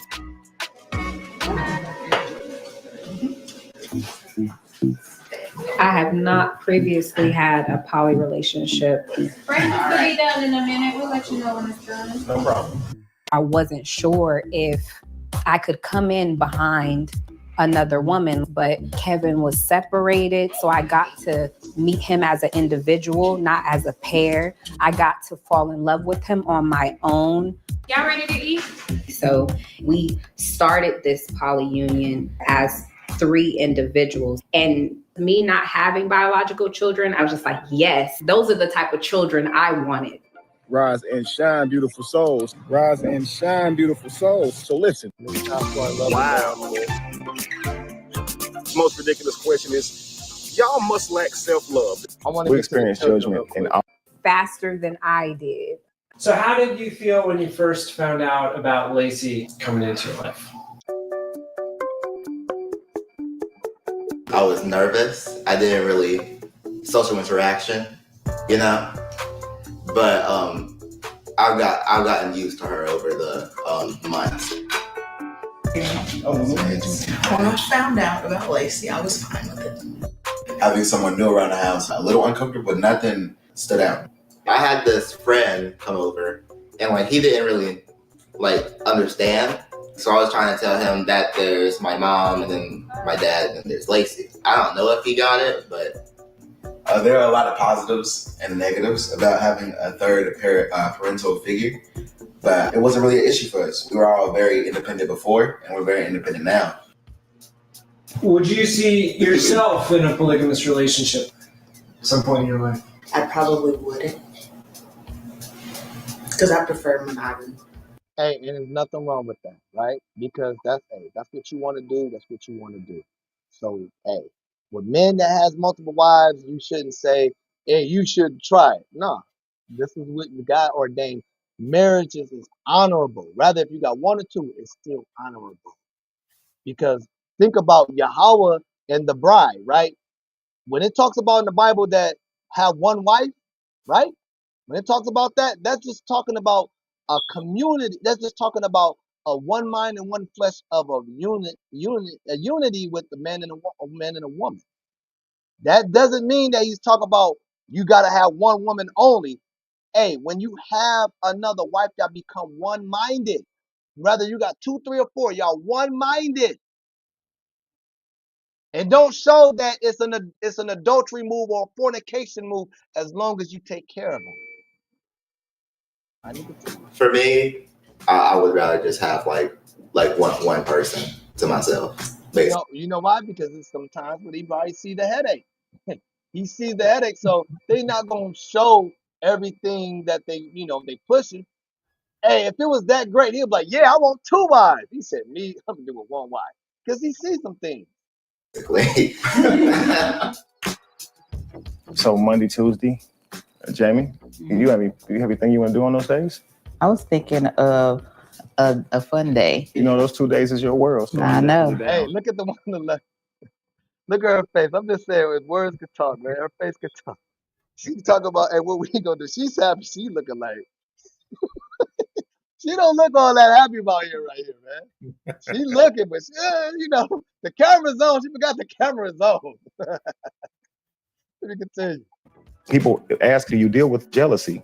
Absolutely. Kev gives Jamie flowers. I might look and go, where are my flowers? Then I have There it is. Where my flowers at? Hey, that's what happens when you got to deal. I'm gonna stop it right there. You want to play the whole thing. That's what happens, right? You got to understand. You got to deal with that. You get the good and the bad and the ugly.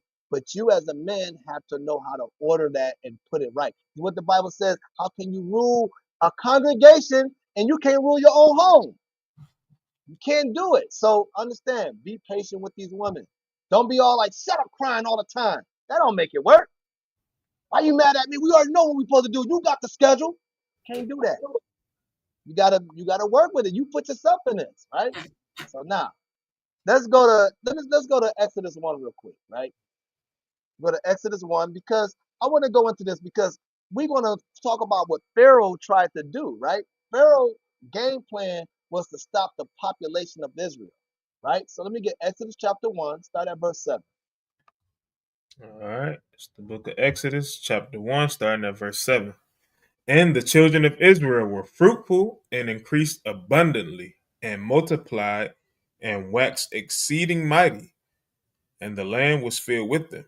Right. So that doesn't mean that all of them have multiple wives. It just said that, hey, we know that that's part of the law that men did have it, right? So you had some in Egypt had it, and then some of them didn't. We was just continuing to grow, right? Continue.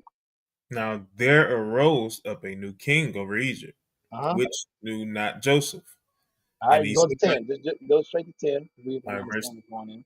verse 10, come on, let us deal wisely with them, lest they multiply, and it come to pass that when there falleth out any war, they join also unto our enemies and fight against us, and so get them up out of the land. All right, so go read a little bit right here. Just read this portion right here. It says, therefore they did set over them taskmasters to afflict them with their burdens. All right, so go to 12. Read the whole thing right 12. All right, verse 12. But the more they afflicted them, the more they multiplied and grew, and they were grieved because of the children of Israel. 13. And the Egyptians made the children of Israel to serve with rigor, and they made their lives bitter with hard bondage and mortar and brick, and in all manner of service in the field. All their service wherein they made them serve was with rigor. All right, stop there. So understand what we read earlier, that they were also back then with Woodruff, that president wanted to slow down the multiple wives thing because they understand that we as a people would have been doing it. So we want to bring nothing new under the sun. Even in the Bible, Pharaoh looked and said, wow, there's a lot of them. We got to find and stop that. We got to get them so much work that they can't even think about having sex. Let's separate that thing, right? So let's do a quick fact check real quick. I'm going to bring this article out right here. If anybody heard of Margaret Sanger, and if you haven't, you're going to find out of her today. This is Margaret Sanger. I'm going to read this quick about it. It's a fact check. Planned Parenthood founder Margaret Sanger's 1939 quote on exterminating black population taken out of context. So they're saying what she said is taken out of context. She's lying, but we're going to find out what she said because we know this ain't out of context.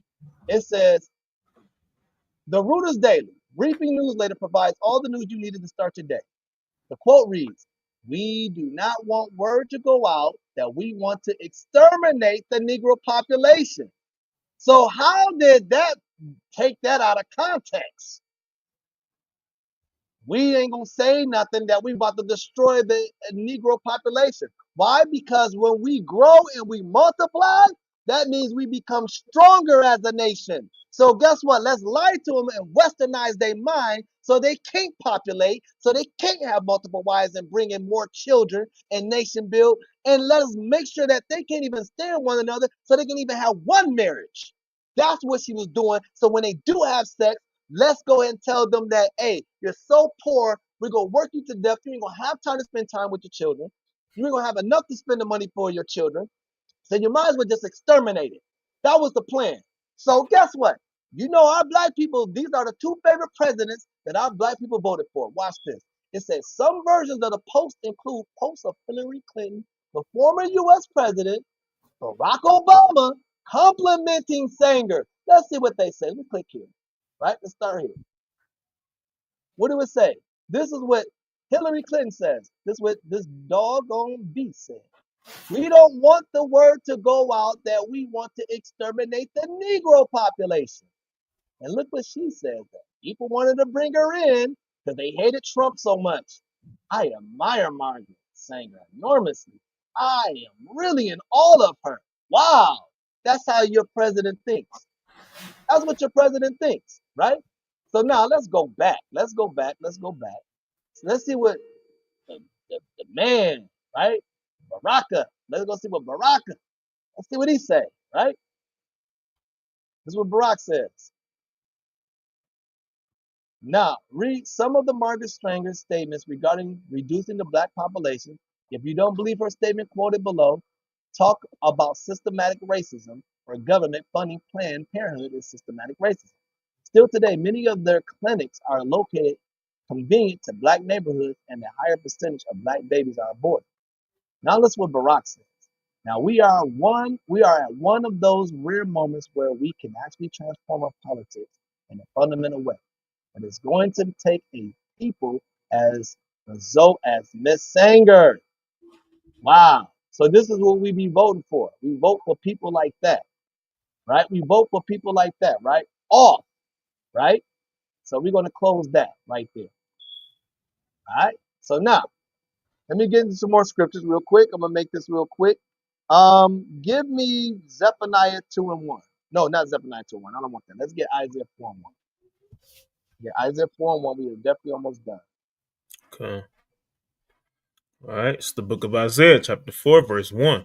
Now understand, this can be double prophecy, right? This can be meaning in any kind of way. We got to understand how this operates, right? Understand that, hey, right now Israel is in trouble, right? So we got women walking around here with no heads. We got women walking around here, no security. We got women out here with not even in a camp. And we got a lot of babies. Remember what Yahweh Shai says, woe to the women that's giving suck, right? Because there's no secure. You're like a loose woman out there in the opening, ready to be kidnapped into the world, right? So, but understand, this is what makes this will be. This is what makes the whole thing be beautiful. Read it. All right. It's the book of Isaiah, chapter 4, verse 1. And in that day, 7 women shall take hold of one man, saying, we will eat our own bread and wear our own apparel. Only let us be called by thy name to take away our reproach. Right. So these women are agreeing, like, I want to be with a man. Not that we don't want to say that, right? So you got 7 women just willing to go ahead and say, I don't care what it looks like. I just want some security, right? I want to be loved. I want to be important, because it was important for a woman to be under a king. It was a beautiful thing. It was very important. It was weird when a woman was not married. That's what was weird in our custom back then. Now what's weird is when a man has another wife. Now that become weird. Right? Continue. And that day shall the branch of the Lord be beautiful and glorious, and the fruit of the earth shall be excellent and comely for them that are escaped of Israel. Mm-hmm. And it shall come to pass that he that is left in Zion and he that remaineth in Jerusalem shall be called holy, even every one that is written among the living in Jerusalem. When the Lord shall have washed away the filth of the daughters of Zion. The mindset, the westernized mindset. So guess what? Don't just use the scripture to say, see, it ain't time. But guess what? Some of the women mind are not built right now. You know, since some of the mind understand, some of the women have a mindset that says nothing wrong with it. You know what I'm saying? So don't knock a sister if she wants to do that with another man. Don't knock that, because that's calling being a hater. You ain't got to do all that. If we know it's according to the law, don't be a hater. Just be like, oh, okay, that's what you want to do. That's what you do then. Tell me how it works. Because I'm waiting to the kingdom. And there's nothing wrong with that if you wanted to do that. And there's nothing wrong if you don't want to do it. God never said that it's a law you have to do it. It was made for a man to do it if he wanted to. That's all. I hate to see it if he did force it. God, exactly. Exactly. Go ahead. Verse 4. When the Lord shall have washed away the filth of the daughters of Zion, and shall have purged the blood of Jerusalem from the midst thereof by the spirit of judgment and by the spirit of burning. All right. So now let me get Deuteronomy 21. All right. Let's go to Deuteronomy 21. And we're going to start at verse 15. All right. So they're going to see in the law, right? We're going to see clear as day what the law says that a man can do. Let's see. But it's a law to this, right? Let's go ahead. The book of Deuteronomy, chapter 21, verse 15. If a man have 2 wives. No, 1 wife. 2 wives. The Bible didn't say 2 wives, because that's under the law. That's against the law itself. What did it say? If a man have 2 wives. Uh-huh. One beloved and another hated. It's Leah and Rachel. And they have borne him children, both of the beloved and the hated. And if the firstborn son be hers that was hated, then shall it be, when he maketh his sons to inherit that which he hath, that he may not make the son of the beloved firstborn before the son of the hated, which is indeed the firstborn. Right. So you had to be fair. See, the Most High is about fair and balance. You can't have it your way. Hey, I'm not going to bless this son because I don't like this. I don't like the woman. So I don't want to give her the inheritance, because that's what it was about, passing down the inheritance. No, he's the firstborn son. You go ahead and give him the inheritance. Because the Most High knew that after you had passed away, these women would have been fighting. It still would be no peace. So we have to do it, everything done and decently in order. Go ahead. Verse 17. But he shall acknowledge the son of the hated for the firstborn, by giving him a double portion of all that he hath. For he is the beginning of his strength, the He's the right beginning of his what? of his strength. Right, because he's the first one that's going to bring your generation. He's the starting point of your generation. Right? Go ahead. The right of the firstborn is his. Right. So now let's go to Exodus 21 real quick, right? So this is going into another aspect, right? 21, and let me see where I want to start off. Let me see. Right? Because this is talking about a servant, right? We're going to talk about a servant. Right. So let's start at verse 8. Hold on. No, start at 7. Might want to go up a little more. Hold on. No, I don't want that. No. I want to go down. No, just start at verse 7. Let's start at verse 7 because the time is the essence. All right. It's the book of Exodus, chapter 21, verse 7. So understand before we go any further, I would just break it to paraphrase. This is talking about a man selling his daughter. We understand this. They were doing this in the law because of it was financial reasons. So let's clean that up. He wasn't like, hey, whoring her out. It was financial reasons.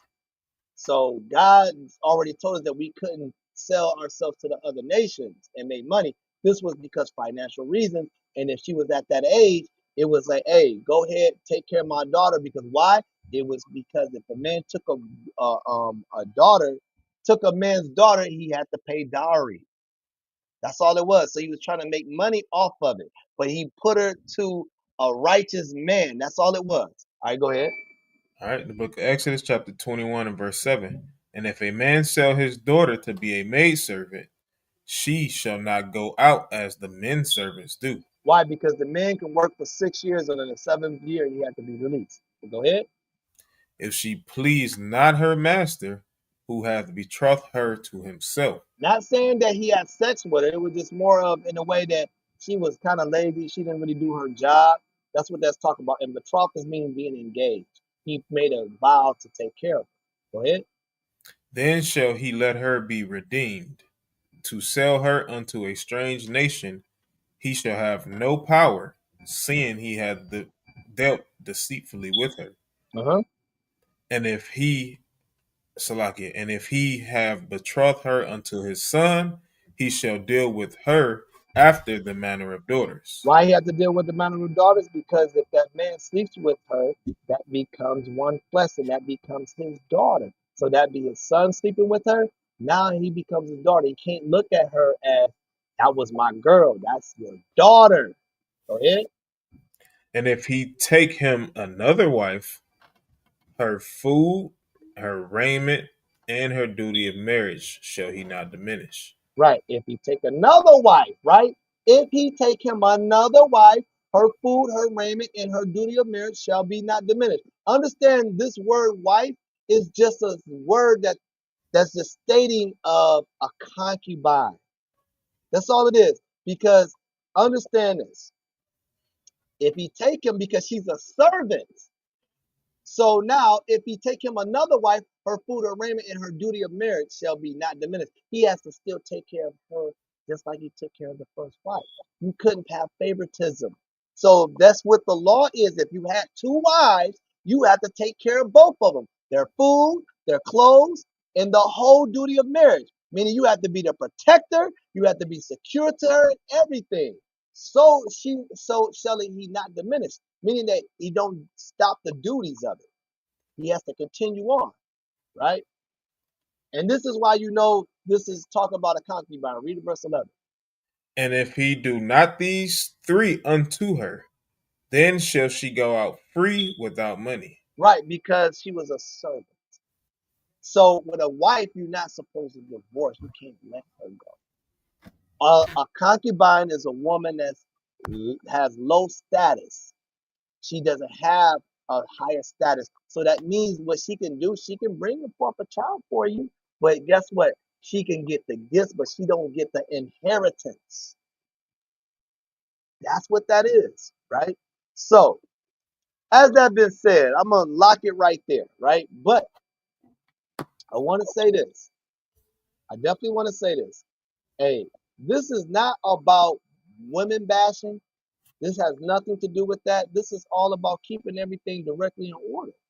So don't go and say like, hey, this is wrong, this is wrong. Understand why God purpose it was. It was to create the nation and to secure legacy. That's all it was. That's why it's a beautiful thing. But right now, if you don't have the means and you don't have the leadership to do that, don't do it. And I'm not telling you that L.O.I. go ahead and start looking for another wife. No, I'm not saying that. In the midst of it, be patient. Stay with your one wife, what you have now. Because there's already a problem when we got to work with one at a time. We are a problem to them. They're a problem to us at times. So we have to learn how to work the kinks out while we can. But hey, brothers and sisters, brothers, if you want to do that, hey, do it in decently in order. And other than that, I'm going to land it and I'm going to end it with a video. But the back, you got anything? Real quick, First Corinthians, chapter 10. Okay, come. I have more. I just didn't want to go over the time. I was gonna go in more detail. I didn't have this though, so but I have more. I didn't want to. I know the time is the essence. I want to keep everybody up. I just had a lot to say. All right, verse 10 and what? Just verse 23. All right. Oh, shit. Let me scroll down. I was moving slow. So, all right, here we go. It's the book of First Corinthians, chapter 10 and verse 23. All things are lawful for me, but all things are not expedient. All things are lawful for me. All things edify me. All right. I'm not going to even expound on it. I think they get the point. It's not important, right? It's not an important matter if you do or don't. But go ahead. So, hey, I hope this was edifying. This has nothing to do with, hey, women, just get over it. None of that.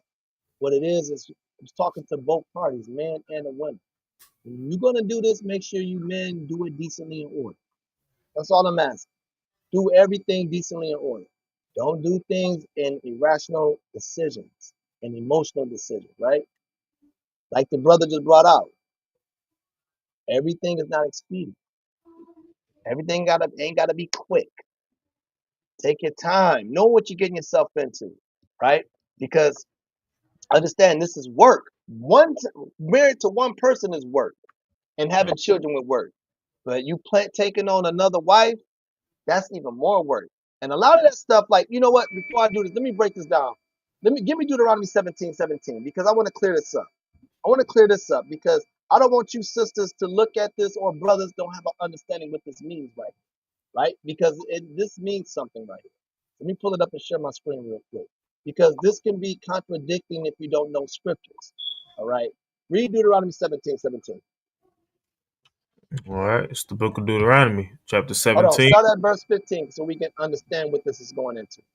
Chapter 17. This is the book of Deuteronomy, chapter 17, verse 15. Thou shalt in any wise set him king over thee, whom the Lord thy God shall choose.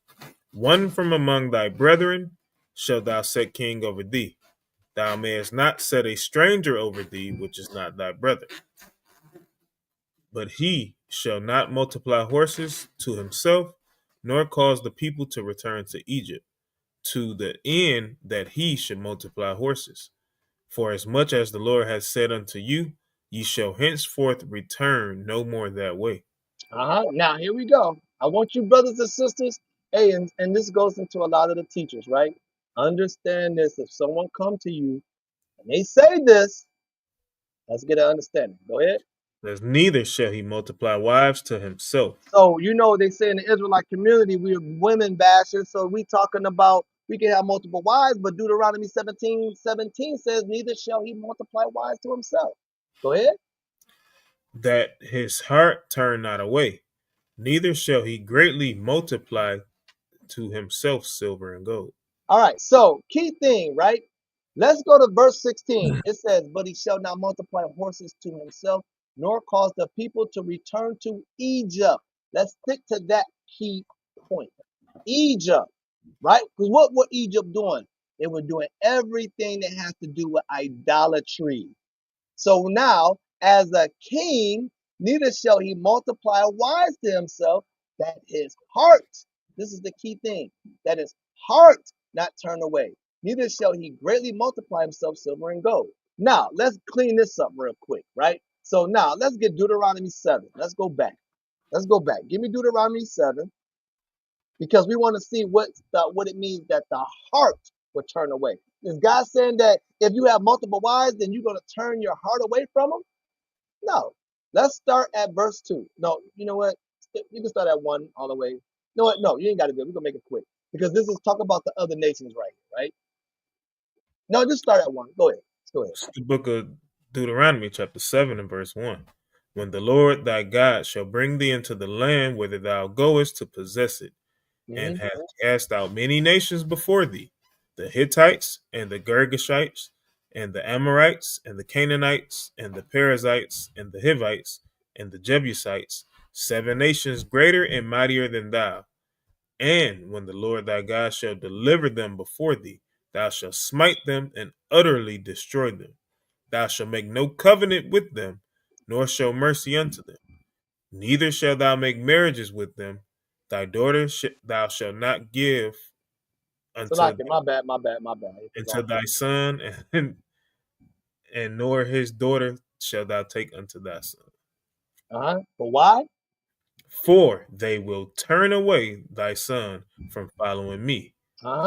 They may serve other gods. So he was talking about the other nations. Don't take wives of the other nations, and they're going to make you serve other gods. That's who done it, right? So remember, the Bible said David was a man after God's heart. Let's see how many wives David had, right? If this was a sin, right? Let's read that. Read the AI preview real quick, bro. All right, says King David had at least 8 wives. Yeah, how many? 8 wives. Wow, okay, but he's a king. So we know that if God never convicted David for having 8 wives, then we have to understand what Deuteronomy 17:17 is talking about, right? And we ain't even got to go through all that, right? So now let's go to 1 Kings 11, right? Let's go to 1 Kings 11. Let's prove that point, right? I want to go there because this is another man that had multiple wives. Give me verse 1 in 1 Kings 11. All right, the book of 1 Kings, chapter 11, verse 1. But King Solomon loved many strange women. There you go. He loved many strange women. Go ahead. Together with the daughter of Pharaoh, women of the Moabites, Ammonites, Edomites, Zidonians, and Hittites. Of the nations concerning which the Lord said unto the children of Israel, ye shall not go in unto them, neither shall they come in unto you. For surely they will turn away your heart. There it is. They turn away your hearts. Go ahead. Turn away your hearts after their gods. Solomon clave unto these in love. He clave into these other nations when he got old age. Right? So go ahead, read 11 and 3. And he had 700 wives, princesses, and 300 concubines. These are servants. These are the other nations, because another nation cannot be a wife. They can't be your main. They can't be your main setup. That's why God made the 12 tribes. The 12 tribes of the women could be your wife, but the other nations could not be your wife. There were concubines. Go ahead. And his wives turned away his heart. You know why their wives turned away his heart? Because you had those concubines around them, and they were following after the other nations. We can't. That's why we got to separate ourselves from them, because they will make you turn away your heart. Read verse 4. For it came to pass when Solomon was old, When he was old, that his wives turned away his heart after other gods, and his heart was not perfect with the Lord his God, as was the heart of David his father. so it wasn't the multiple wives thing that turned away Solomon. It was because he built up those temples. When you read in verse 5, he tells you what he did, and that's why God was disappointed in that. So it wasn't about the multiple wives. It wasn't. It was all about the concubines, where he allowed them to destroy his mind when he got up old. That's why they did it, because when he was young, he was on point. But when he got old, that's when they wanted to go ahead and take advantage of it. So I just wanted to share that for a minute. I just want to say that quick. I just want to tell everybody, I hope this was edifying. Definitely was. And all praise to the Most High God, because this is the Most High God's work. It has nothing to do with me. I would never take any credit from the Most High. I just want to give credit to him. I want to give shout outs to all the brothers, man, from Ara to Palaya, going back with the 8 p.m. on Tuesdays. Going on Wednesdays, you have Elder Zahab doing the class. You also have Thursday, Brother Micah Allah. Shout out to that brother. Also, you got us on Fridays, and plus you got priests on Saturdays, and then on Sundays we have Elder Karai. So continue to listen and be informed, because hey, the Most High working with Israel right now. You got anything to buy? Man, 12 class, man, definitely was dope. You know what I'm saying? Especially the way you started it out too. All praise to the Most High, man. All praise to the Most High. So we're gonna finish it off too, right? We're gonna finish it off, and I got another video, and we're gonna close it out with the video. All right. So let me get that going real quick. If I can get this, I hate how this does this, because it's not letting me blow it up. But if I can blow this up, because I can't rewind it. So just bear with me. I'm gonna let this video go in, let it finish, and then I'm gonna play it so we can close it out, right? Because at the end of the day, this is all about us being edified and not taking it any kind of way. I want you to hear a woman perspective. Just give me 1 second.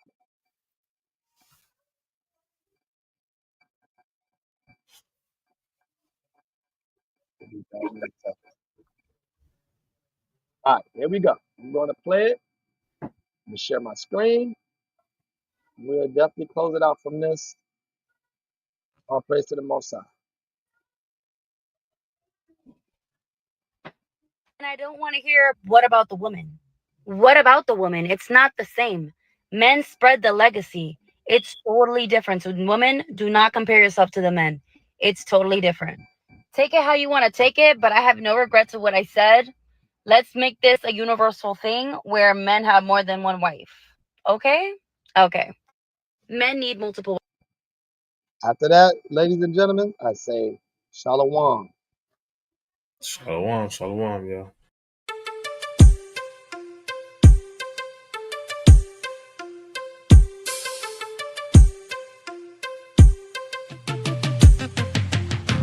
No fame or fortune, no riches untold. I'd rather have arbor than silver and gold. But just give me a savior, my life he can hold. Oh, I'd rather have arbor than silver and gold. Look how far the Lord brought him. I'm still in awe, cause look at how all them laws taught him. I should be upstate fit and going into the autumn. I needed salvation from self, all praises the Lord saw him. Now I'm moving different like my man Ace. I'm good now cause I can finally understand grace. I'm staying down, it don't matter how long the plan takes. My hands to the plow, it's only right that I landscape. I'm not concerned what a man makes. I'm full speed on this road in this vehicle, got no handbrakes. It's a rocky road and takes skill. bills. I pray your Howard Shy never let go of the wheel. That's what I call cruise control. Cause without them you can lose control until you lose your soul. Instead of chasing paper, try to make the fold. That's why I'd rather have your Howard than my way to go. Whoa, whoa, whoa. No riches untold. I'd rather have my blood than silver and gold. But just give me a savior. My life he can hold. I'd rather have my blood than silver and gold. I'd rather have your Howard Shy. That's the only name I think of when I prophesy. Now look at I, when they come to my peers, I put my pride aside and put the most high over things I used to idolize. Money, women, the S550s. Used to drive Chef in a frenzy. Look how I was forming all them wicked and weapons that was against me. But Most High came and he rinsed me immensely. Now I'm lifting my hands in a grateful way to the hills where my help come from day to day. That's the source of my strength, I'm not ashamed to say. Look how you took my crooked paths and you made them straight. Alpha and Omega, far from a dog. I'm on fire like the summer, far from the fall. If there ever was a problem, you the proper call. I choose Abba cause I know this kingdom got to fall. Y'all. Riches untold. I'd rather have my blood than silver and gold. But just give me a savior. My life he can hold. I'd rather have my blood than silver and gold. I'd rather have Abba. Yeah, yeah. Oh, I'd rather have Abba. I'd rather have Abba.